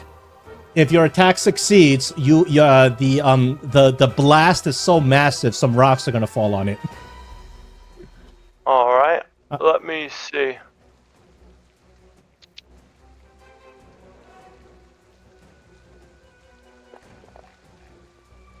No. And it's not within 10 feet of that. Nope. All right. Well, I mean, it was worth the shot. I can't see in there at all. So, like, it's just black to me. So, like, I don't know what you're talking about. Like, up until right here, let me draw a line. Like, I thought you meant, like, that's the back, by the way. But just so you're aware, I can't see anything past this. Oh, I don't know why. Yeah, like, that's... I can't either. And he's right in front of that. I don't know why that. Like, are you saying there's, like, I should be able to see in there or something? Yeah, I see. Other people see in there, right? I can see him I don't there. see him there. No, I don't think he made him visible yet. Maybe. No, he is visible. Or maybe Okay, I don't see him. is I don't see Talos him, the but I'm only able one to with see dark inside. vision? Well, I have low light vision. It shouldn't make a difference. I'm saying it's completely... he's out of your line of sight. No, I get that, but I'm saying is the map literally cuts off. Like, I don't see anything past this right here. I don't know why that Like, is. That's weird. Like, Yeah. I agree. It's absolutely black. That doesn't No, make like, any that's- sense. That's I see why I was like, inside. oh. Well, how far back does it go? And does it curve or anything? You don't. You all you see is like a back wall. This to here is like a. I'll message to him that it looks like it goes 35 feet in. Yeah, you see a back. You see this hitting a back wall. But what's over here is darkness. What's over here is out of your line of sight. Yeah. Yeah, this is out of your line of sight. But See, I didn't even know that it this went back like that. I was going off of what this was right here. I was like, okay, it curves, so I'll just put it like right here. You know what I mean? Because I thought that was it, like 5 feet in, 5 feet deep or whatever. If you click on your character, does that help? Because when I click on my character, my vision changes a little bit. Yeah, when you click your token, because all right. Now I can see. Well, now I can see. that's because it's Tuskgutter's turn. I just took off the lighting entirely. Oh, I don't see him. I don't see him. But yeah. I can see now. Tuskgutter lets out a loud shriek. And given that you guys also saw the Stag Lord behind you, everybody roll a will save. Oh, damn. Really? All right. No. Ah. 15. Oh man, look at these lucky numbers coming up. Yeah, if that's a failure, I'm gonna use a luck point. 18 was the DC. Yeah, Yeah, man. I'm gonna. And I'll use a luck point. and Gunthar, you also, because of your fighter level, you probably had a +1 to your. It's a fear save. So you not only did you succeed, but you definitely succeed. Will, where the fuck is wish I could. 21 go. is a success. So Scarlet, Neg, and Valerie get a frightened condition for the beginning of the fight. Okay. It's not that bad. Frightened goes away after the end of your turn. Mm-hmm. Oh shit. It's just because of the circumstance. Not only are you fighting Tuskgutter, but you saw that. I'm sorry. Tristan needed to roll. So Scarlet, Neg, and Valerie.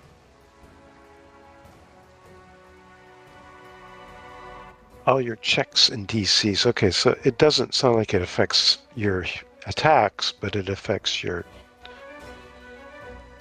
Okay, saves. I believe it also affects your attacks. Does Because it? an attack roll is considered a check. Oh, is it? Oh, Yeah. okay. I didn't know it was. Okay, then it would. Yeah. No, it affects. It generally, in general, affects everything. Tristan has a And high that's will, but but I not. had a +2, so I get a net +1.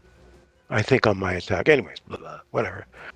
Because the +2 is circumstance, and this is status. Fear is status. So Yeah. Tristan also gets frightened 1, but it's no big deal. After letting out the screech, Tuskgutter charges out of his little I let go of hovel. my prepared action. So I'm letting go of my those of you prepared. with prepared action, you may use them. If I can target the damn thing, hold on. There we go. Okay. My prepared action is my needle darts, of course. Oh, wait a second. Tuskgutter has his version of sudden charge, so he gets to make an attack too. But I'll let you guys do your prepared actions first. That should have been a +1. So it's 14. It's not going to hit him. No way. Nope. That's a wonky, crappy thing. His AC is a little bit on the high side. Yeah, I know. Worth a shot. Did Valerie or Gunthar have the prepared action? Valerie decided to do the oh my god, the reflex.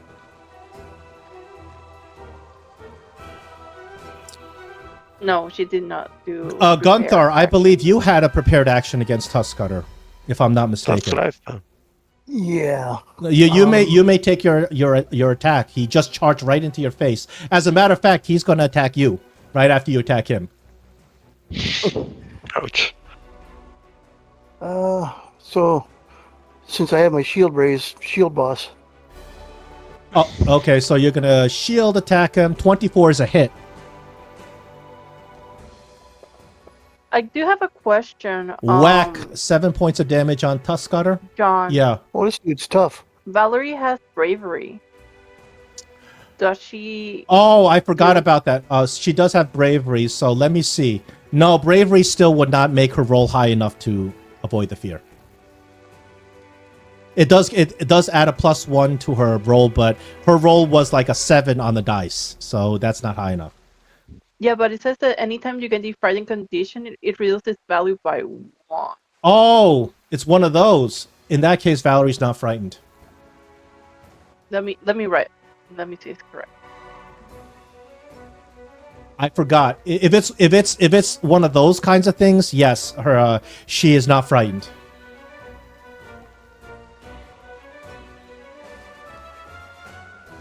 Well, it says that when you roll a success at will save against a fear effect, you get the critical success instead. And in addition, anytime you get the frightened condition, reduce the value by 1. Yes. Now I remember. No, she's not frightened in that case. You're right. So Tuskgutter, because he used his board charge ability, he gets a +2 to his attack. He's a hard hitting kind of guy.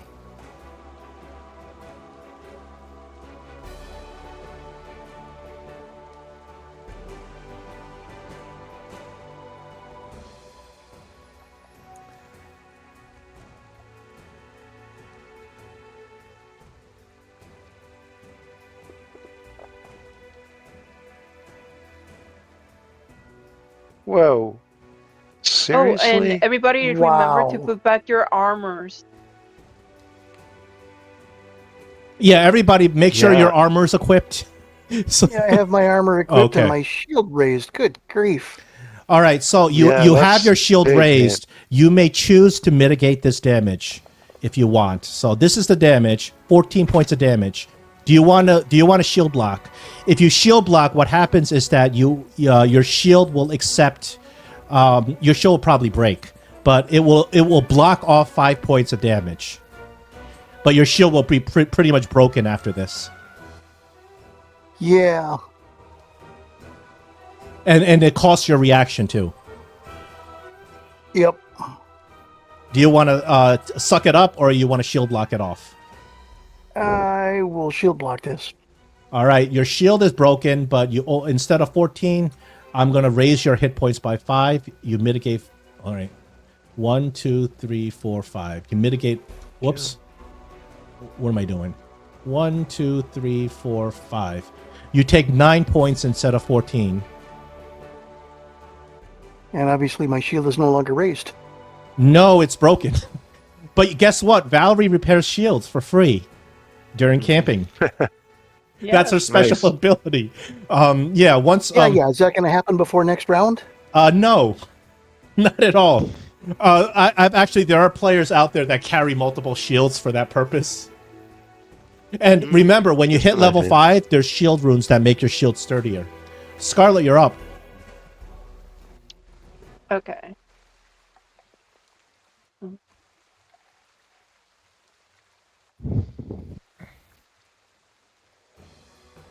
Wait, what did Valerie did? Did she do anything? She didn't. She took her turn, but that was before Tuskgutter came out. Did she have a prepared action? No. She was just prepared. If something happened in reflex. No. So let's see. Scarlet, she is going to do electric arch on that war.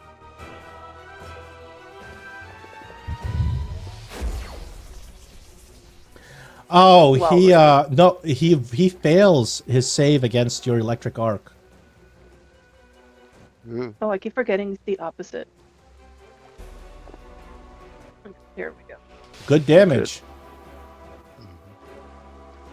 Partially absorbed, though. And then Yeah. I am going to do nature check to see which one of the main saves is his weakness. Sure. You can roll nature. I will set a DC for you. Go ahead.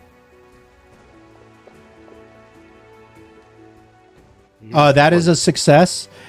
His lowest defense is reflex. Okay, perfect. Thank you. Awesome. As you just saw when you electric arced him. All right, it is Tristan's turn. Tristan's gonna come help out. He's a little bit out of range, so he's gonna get a little bit more into range, and he's gonna lifelink with Gunthar. So on the initiation of lifelink, that is 1d4 healing, and then from now on, Gunthar, every time you take damage once per round, he will absorb a couple of points of that damage.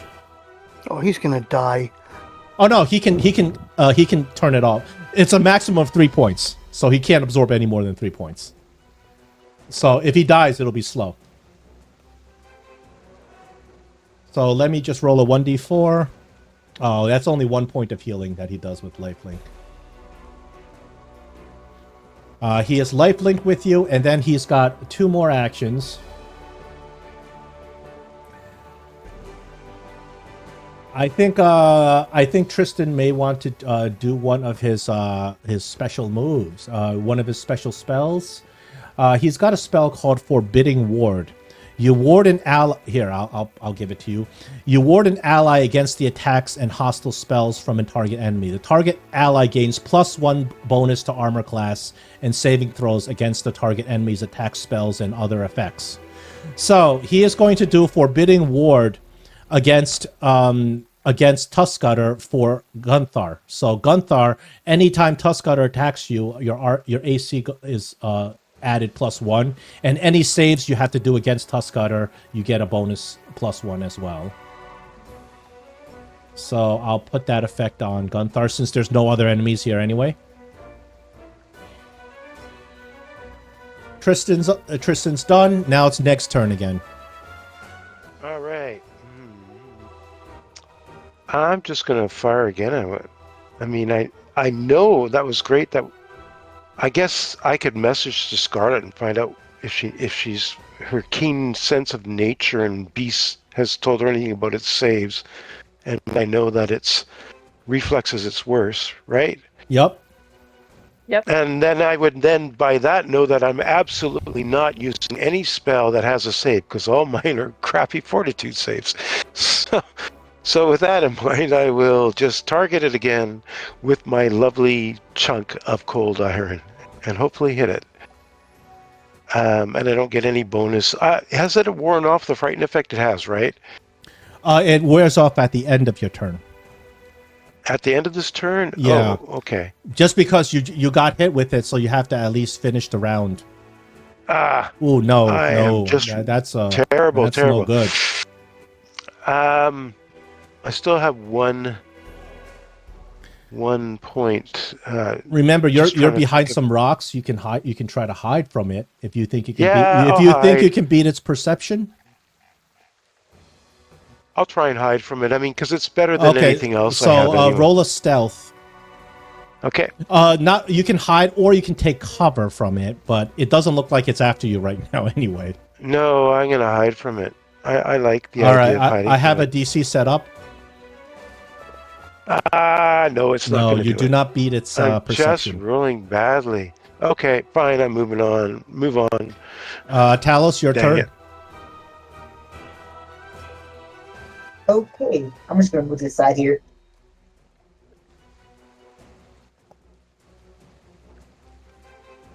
And just attack twice. You're very confident in not assuming he doesn't have an opportunity attack. But he doesn't. Oh. He doesn't. Okay, so I am okay.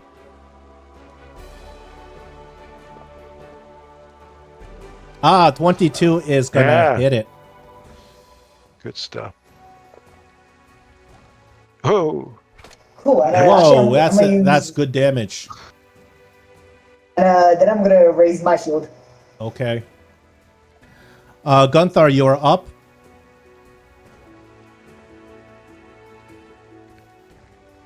Yeah, you don't have to tumble through. I'll let you go ahead do that. All right, and then I'm gonna sorry, had to get myself ready. Sword attack. I suppose I have to draw my sword as one of my actions, following my shield falling apart? No, your sword, it doesn't have anything to do with your sword.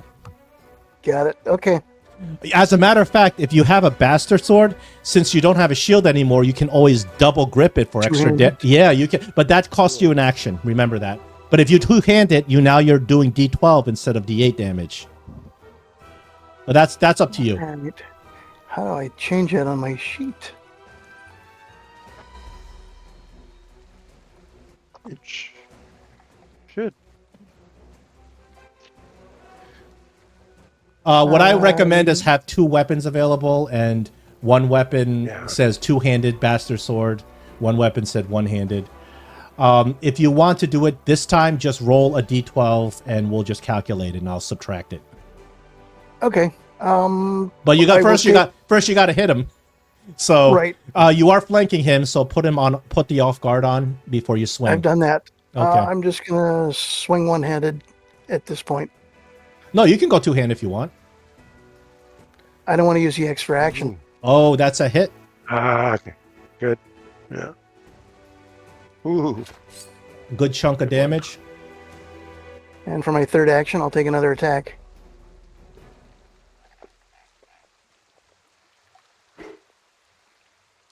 Oh well. Ooh, close. But Tuskgutter's got a pretty high AC. It is Valerie's turn. Okay.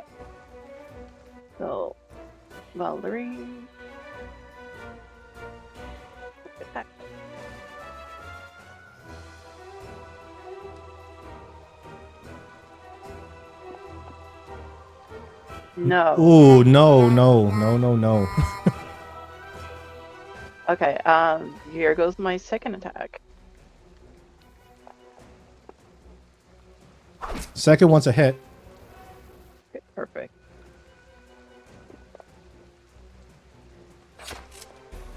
Look at that. What? Okay, so Yeah. Tusk has something interesting. Oh, my entire first you don't attack know was what absorbed too. you don't know what that was, because you know No. I'm not telling you what that was. I can't. Zero Tell. damage. My entire first attack got absorbed too. Yeah. So Tuskgutter is somehow getting temporary hit points from somewhere. Certain things will cause it to gain temporary hit points. Hmm. Okay. Okay, then that ends Valerie's turn.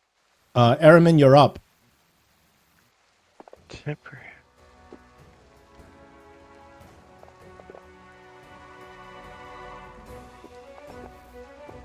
So from what we can see is that magic works. Aramin, what are you with, like, doing? this- You attacked like 4 What do you times. mean? You attacked several times. Yeah. I saw. And Yeah. that is my turn. How could you attack 3 times? Two times? Because I saw I attacked 3 times. You can cast 3 blazing bolts. It says casting is 1 to 3 actions. Oh, you're casting a 1-action blazing bolt 3 times. 1 to 3 actions means you choose how many actions you use to cast it. Yeah. So if I'm not following. It has the 1 to 3. Yeah, so if you use 1 action to cast it, it's different damage than if you use 3 actions to cast it. If it's one of those kinds of spells. Let me see. 1 to 3 actions. So you It says you can fire an additional ray at a different target up to a maximum of 3 rays targeting 3 different targets. Okay. So this is Scorching Bolt. That's why I got confused with. This is Scorching Bolt. Okay, I gotcha. So you hit it once with 3 shots. You still have 1 action. Oh no. Well, hold on. I'm sorry. You used all 3 actions to fire 3 bolts. Yeah. I got it, and it's a leveled spell. I got it confused with another spell. It's Scorching Ray. That's what it is. Yes. Notice it doesn't absorb any of So Well, because she already did the damage to it. That's why. So you okay. realize that when you do damage to Tuskgutter, certain types of damage give it temporary hit points. Tuskgutter, So when I did you don't visualize any temporary hit points going on. There's nothing you can visualize, so I can't tell you he has temporary hit points. That's why. So Well, did I notice? you don't notice. Like, You don't visually see anything. what I'm saying is, did it look like it bothered him when I hit him with that? Sure. Every attack looks like it bothers him. Sure. Okay. It's Tuskgutter's turn. First, he's going to take a strike at.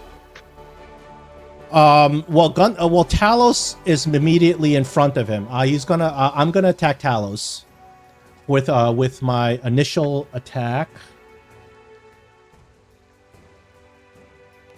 Tusk coming at you, Talos. That's gonna get you. That's not a crit though? Okay. Nope.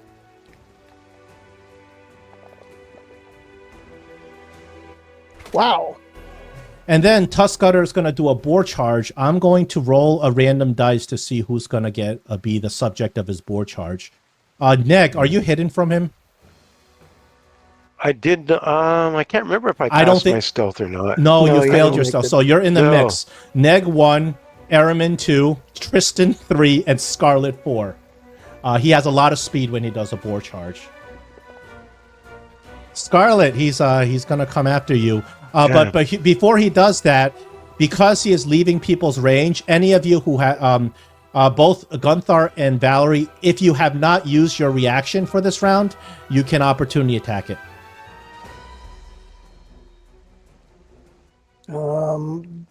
I have not used my reaction for this round because he broke my shield last round. Then you may opportune. Well, have you gone again since you broke your shield? Yes. So Yeah. you have not used your reaction. He's going to leave your space, so you may opportunity attack him. Right on. That's a hit. Yeah. Right on. All right. Good one. Some damage. You did do So some. don't hit it with spells, maybe. But that's not that. Yeah, I guess. Valerie, you're up. He's absorbing slicing and piercing damage or something. Valerie, do you want to attack it? It's going to be leaving Valerie's range. Well, the thing is that I don't think Valerie has any attack. She has does. She's reflective she's a fighter now. All fighters have opportunity attack. But I don't see it in her skills or feats. It should be called. Oh, yes, it's it called does. reactive It does. strike. Then Or attack of opportunity. That's the old name, but the new name is reactive strike. Okay, so she's going to attack it. You see, since Gunthar already wasted its temporary hit points, but Valerie misses. Damn, that thing's got. He moves over here. So someone did a melee attack. He took damage. I did a spell. He took damage but regained temp hit points. And then someone did a melee attack. And then yeah. Okay, Scarlet, he is coming at you with his tusks. However, this is a multi-attack penalty because he already made an attack this turn.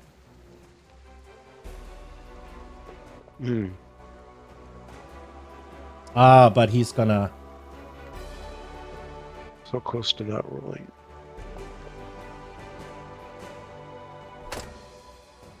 The boar is going ape. Scarlet, you're up. Okay. So What's that? he's going to do the same thing. Well, he's breathing right in your face right now.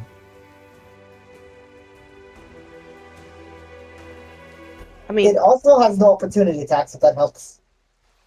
Yeah, Talos has discovered that he does not have opportunity attacks, so he's not going to attack you if you move around him. Or if you cast a spell in front of him. Get cover from those rocks. I am going to move 5 feet back. No, I'm going to move back here. And then I'll put you in a square because you're in between spaces. So I'll put you here. Thank you. And let's go. He has a success, but does not look like a critical success. So he takes half damage.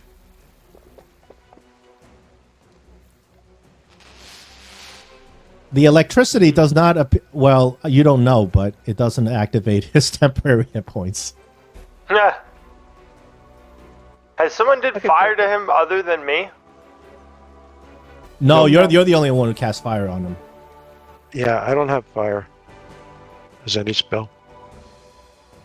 I could do Alchemist Fire, but I'm really bad at throwing it. Let's not do that if electric didn't seem... We'll find out before we make a Well, call on I that. told you Okay. kind of metagaming out of character that it did That's not. what I'm saying. Yeah. Kind of, you know.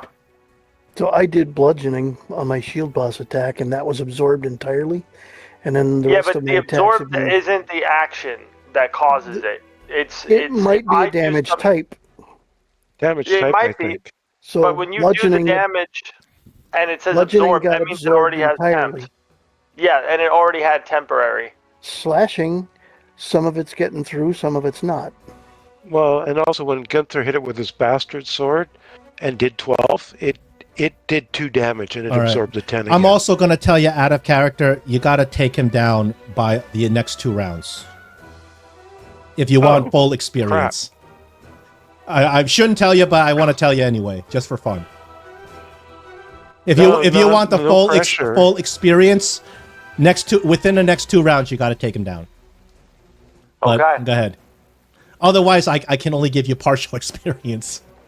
Oh, Makes that's lame. absolutely no difference to me. It does make a difference. You want to level up sooner, don't you? Yeah, but I mean, it won't make any difference type of attacks. My best attack is I'm pretty sure is what I'm attacking him with. Yeah, but if he was absorbing damage after that, then you probably should use a different attack. You know what I mean? Oh no, I haven't hit him yet. I've missed every time. I don't know if Damn. if he absorbs any of my stuff or not. Scarlet done. Scarlet, are you Okay, finished with Yeah, your I turn? did. Okay. It's Tristan's turn. Tristan needs to help out. He wants to heal whoever's the most injured. So Scarlet, you're the most injured. Tristan's gonna launch a heal spell at you, level 2. He knows enough not to try to use his heal spell against Talos. I mean, he's pretty skilled. So his heal is 1d8 plus 8. I think he heals you back up to full. For his second he did. action, he's going to cast Shield on himself.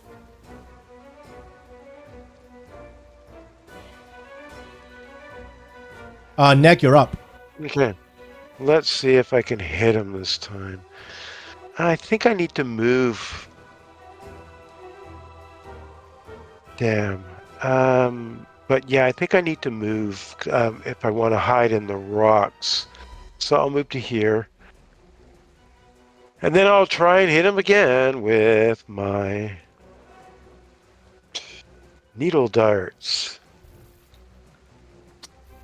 Oh. Okay, that was weird. It didn't do anything.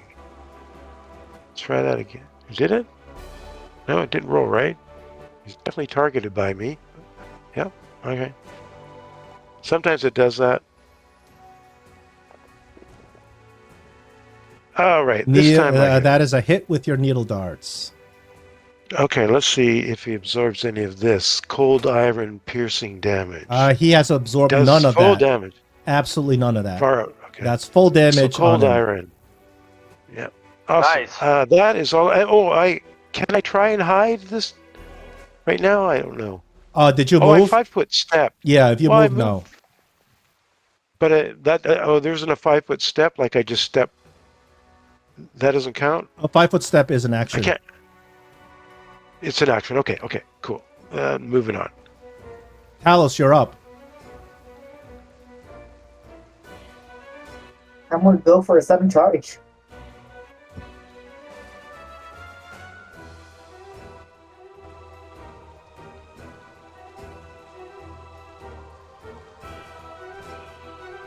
Since I'm sudden charging, I could actually go 25 movement, so I'd have 25 more movement. You can actually get him in a flank if you want to flank with Tristan. Tristan, I think, has something in his hand. What's he got in his hand? Oh, he's got a crossbow. That's something.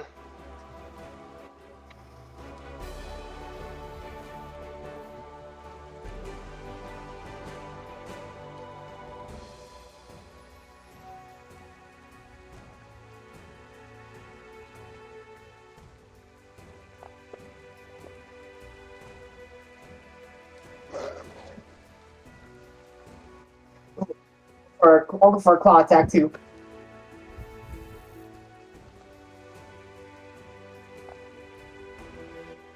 Oh, That's Close to my that turn. 20. Oh man, Close. that's bad luck. Gunthar, you're up. Tuskgutter's looking. He's bleeding profusely. After that needle darts, the cold iron needle darts, he doesn't look very good. Good. He deserves it. If I go here, does that still flank with Talos? No. Unfortunately, you can't flank with Talos because Tristan is taking up Tristan's in that the way. spot. Yeah. what?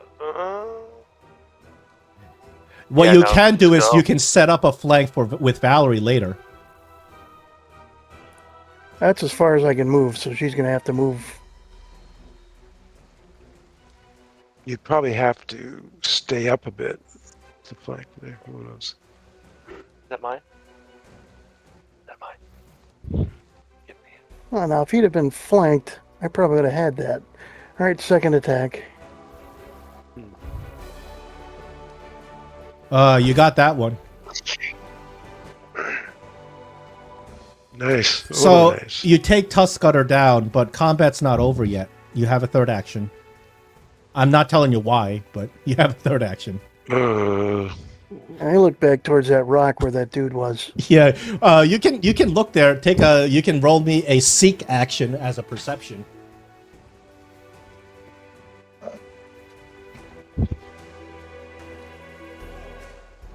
You don't see anything where Talus is the only one who saw him. You don't see anything over there. Okay, that's my third action. I promise I'm sane. Do I get skipped for some reason? Tuskgutter gets back up. Of course. Oh, jeez. Of course. That was too easy. But when he gets back up, he's prone, and he has to stand up from being prone, which... Attack of opportunity. There you go. All right, on. Did I get skipped? I don't understand. No, you came did you get skipped? I think you did. I put Yeah, him down. you went from Valerie to Gunther and then Tuskgutter. You know what? Did Valerie get in a turn? She... Oh. Yeah, I don't what? think Valerie got it. There's something It weird went from going on. Talos to Gunther, Why- actually. Yeah, Yeah. why? Yeah, no, hang on. My initiative was higher than this. How did I get moved down? I have no idea. Mine was 23. Oh, something's off. It was 23. Yeah, How did it go down to 16? So you haven't got skipped. Oh, geez. Okay. So, well, I gave it away. Tuskgutter's currently down because Gunther took him down, and it's Eraman's turn. So he hasn't moved yet. No. So I guess I will go after Tuskgutter when he gets up. I mean, like, what? I there's nothing I can do. I already gave it away, so Yeah, you know he's going to get back up on his turn. There's nothing I can do. Yeah, to get rid of that. Yeah, until something comes up, until an enemy presents itself, because I'm Well, still in initiative. I wouldn't say hold your action. I'd recommend dropping your turn until after. Dropping my turn, until the next enemy pops So up. If he's prone, I'll drop your turn until after Tuskgutter then. There we go. That works. That makes sense. And then what about Valerie? Valerie, what she's going to do is then... Well, do you want us to be like you did with Iron Man? Because you did give it away to I gave it Tuskgutter away. that It's my way. own fault. I don't know what happened with the initiative order, so just go ahead, do whatever you want to but do. it doesn't matter. He's prone and she's a melee fighter. She's going to get a good advantage against him. Okay, so I'm going to Right? move here to give myself also... Sure. Far out. And then I'll prepare. You don't have to Yeah. prepare because you have opportunity attack. Okay, then I'm going to... So on Tuskgutter's turn, he gets back up, and if you both have opportunity attacks, you may both attack him as he gets back up. With off guard. Oh, geez. I didn't apply the off guard, but it doesn't matter. So Valerie needed to be there. Yeah, because not for him, yeah. Oh, darn. even Valerie misses. Close. So Tuskgutter gets back up, and he is going to be on the attack. Valerie's the last to attack him, so he's going to go after Valerie. Okay, my question here Yeah. was, since it was my turn, I really wasn't thinking why, because I was going to attack it down, but since we didn't do that. The thing is, you don't really know that it's going to get back up, except I gave it away. Oh, that's true. So I figured because I gave it away, I'll give it to you. I'll give you the free attack. Okay. So he's going to turn around, attacks Valerie. Oh man, he's going to score a crit on Valerie. Tuskgutter is in a rage. The more he's about to die, the more he's out of control. So that's one attack for Tuskgutter. He's going to use his charge. Now let's see who he can charge. They have to be within charge distance, so that includes Neg, Eraman, and Scarlet. They're the only people that are outside of melee range, because he has to move 20 feet to charge. So I'm going to roll a d6. 1, 2 Neg, 3, 4 Eraman, and 5, 6 Scarlet. Eraman, looks like you're the lucky guy. Yeah, looks like it. He runs around, and you guys have already used your opportunity attack, so you can't do a second one on your turn. But he does have multi-attack penalty. However, charging gives him an extra bonus to his attack, just charging in itself. And So Tristan didn't have a melee weapon because I don't think he used his reaction. Tristan doesn't have opportunity attack. He's an okay. He's an oracle. Oh, he does. Okay, Yeah, he's an oracle. Okay. So this makes sense. so multi-attack penalty plus the bonus he gets for the attack.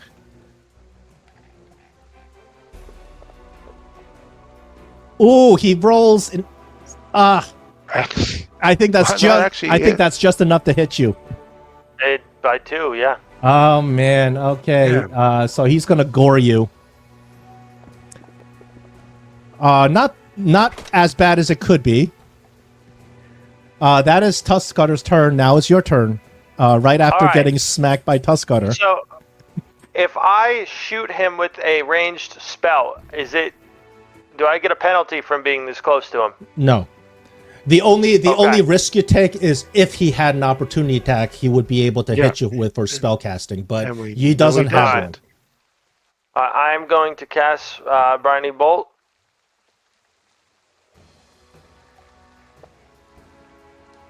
And I will use my hero point. He well that's Briny Bolt is a save on his part, and he critically failed that save. So you just go you can go ahead and roll damage.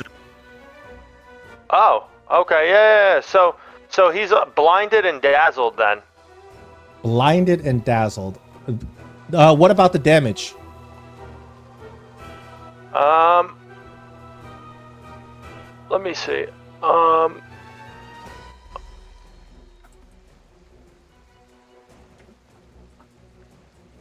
So I thought I missed him. No. You rolled a save for him, and he rolled a 4 on his save, which means he failed your DC. Yes. So then, if that was the case, it would be what? That's the worst he can do? Critical miss. Yep. He. Oh, I'm sorry. Did you roll an attack on him? I'm confused. What? Yeah. So Is Briny Bolt an attack bonus? An attack on your part? Yeah, that's why you're throwing. Yeah. That's why I'm saying I'm doing a hero point. Then that's going to be a miss. Yeah, that's going to be a miss. Yeah, I'm using a hero point. Yeah.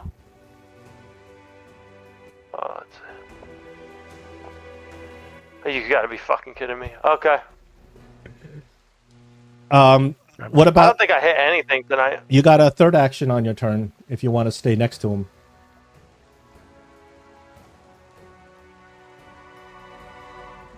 Actually, I'm gonna go right here. Instead, I'll go right there. Perfect.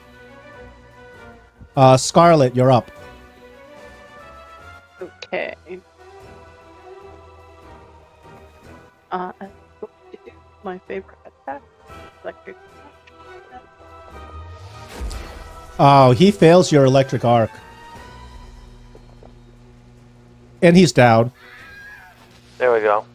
good. But Yay. combat hasn't ended. You have one more action. Shit. Okay. You guys realize that this board keeps getting back up. Yeah. Can I wow. do either perception or nature or medicine, anything like that? to I see will why accept he's nature. getting up? I will accept occultism. I'll accept arcana.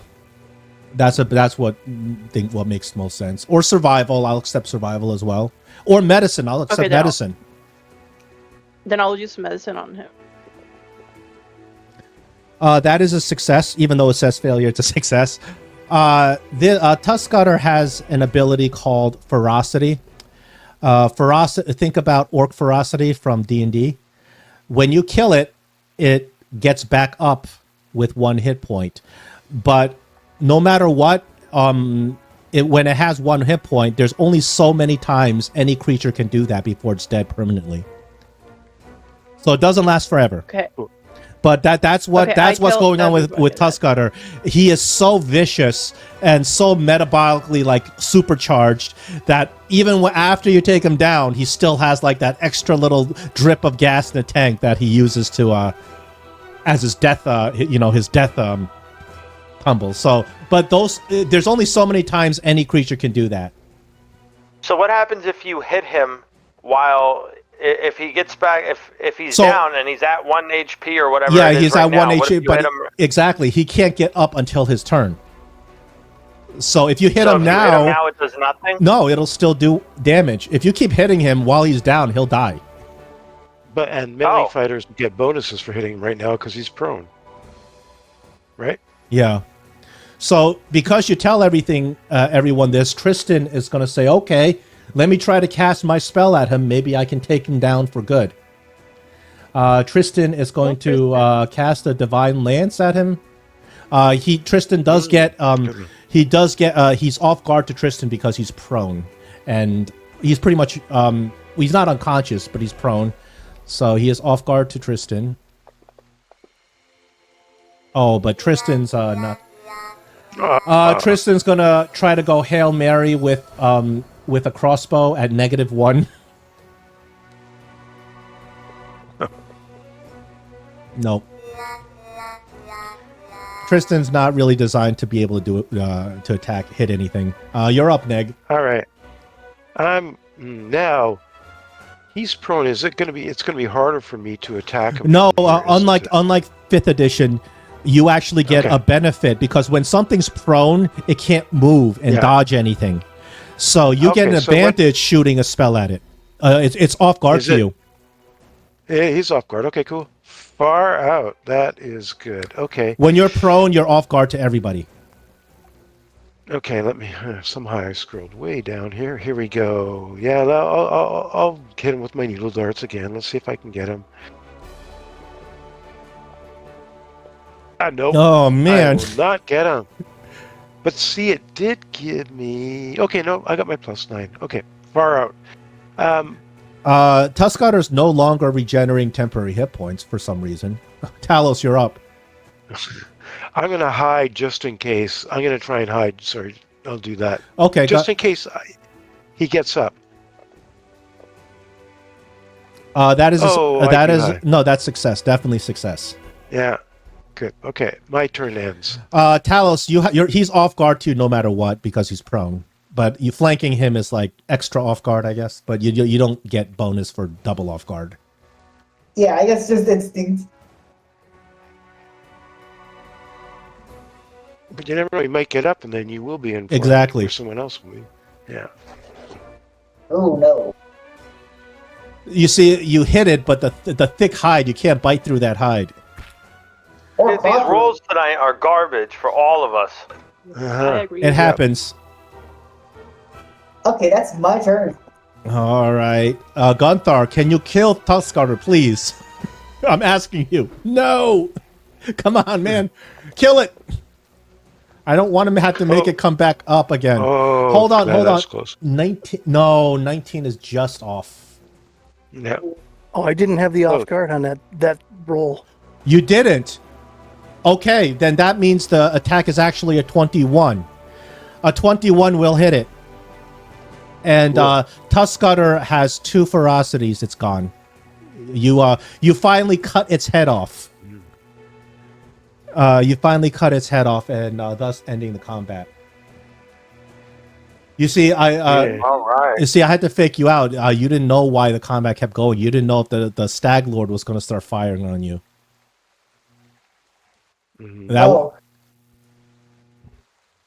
I no. thought he was gonna kill the boar and take all the XP, and then say, "See you later." nerds." Well, so one of you very luckily rolled a nat 20 and spotted the Stag Lord, so he didn't do anything. He just walked away.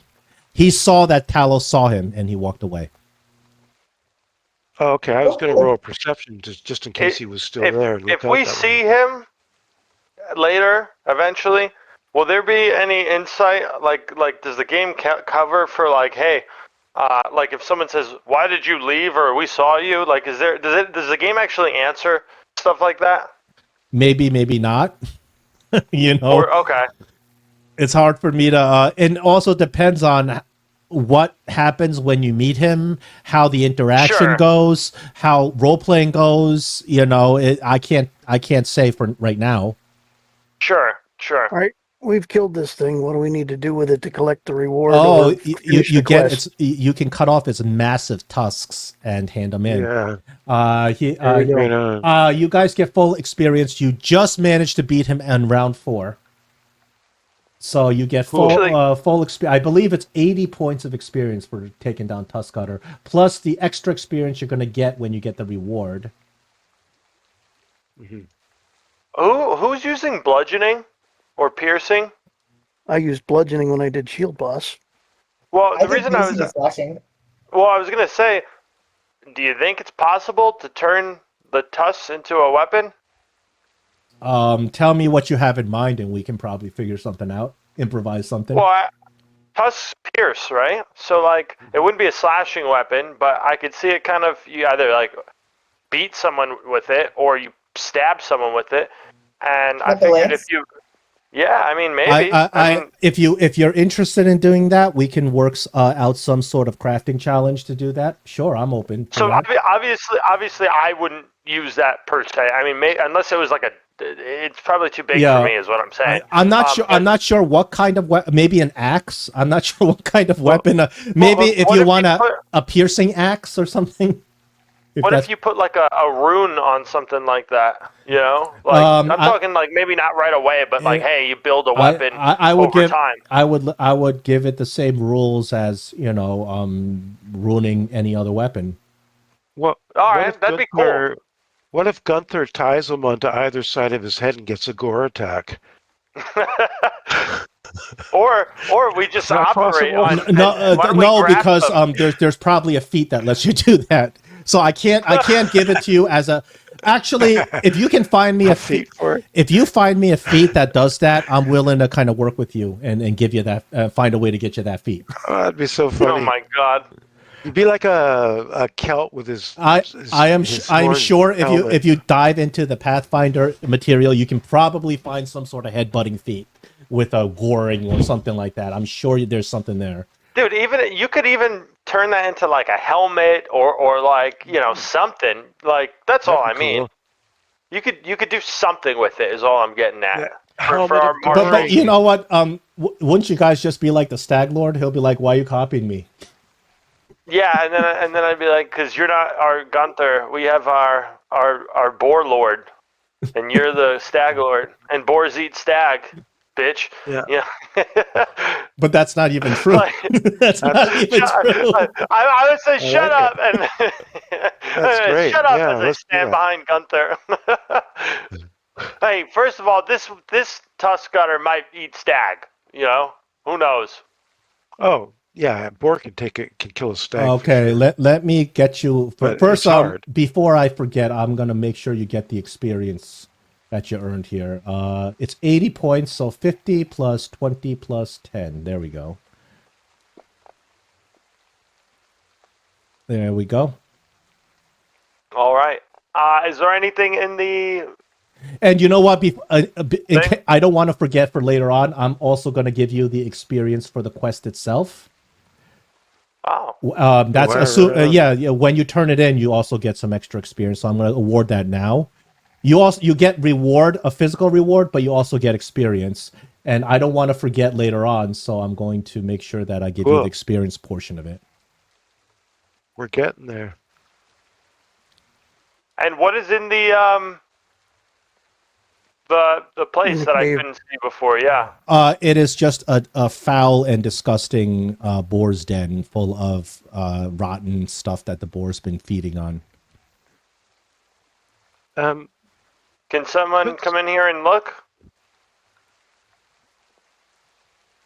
Well, I would go in there and look, sure. But also, I'm wondering, can we take the hide of the boar and like carry it on our pack animals? Wouldn't it be worth something? Sure. What would you like to do with the hide of it? We can. I'm sure we can come up with some sort of improvised thing. You can take the hide and the meat. Yeah, I was definitely going to say the meat. We could probably eat good tonight. Oh yeah. Yeah. We'll take it both. Yeah, pork belly and make bacon. Yum. Yeah, I mean the boar's meat is very good leather, but leather goes in the range of like copper pieces. The meat certainly is, it's good boar meat. You can eat it. You can eat the boar meat. I will accept the boar meat as a replacement for ingredients for cooking, if you like. Cool. Hey, I do have to say, I have an early morning. So if there's nothing going on at this moment here, I'm probably gonna bow out right now, just because I gotta get up pretty early tomorrow. Oh, I'm fine with that. I just wanted to at least finish the combat. We had two big combats this there may not be any further combat this game, but we have only an hour left. So yeah, sure, Yeah. I don't mind. Are we meeting next week? I believe so, yes. Let me just make sure, because I don't want to misspeak, but I think yes. Yes, we are 24th. 24. Okay. Yeah, I and then will be remember there. in October I don't know my schedule yet, but the last week that we can meet in October I'll run the special game. Okay. I'll be available for that as well. So yeah, I'm sorry guys. Like I said, I got to get up pretty early tomorrow. No problem. See you next week. All right. Yeah. All right. Take it easy, guys. It was a pleasure. Same.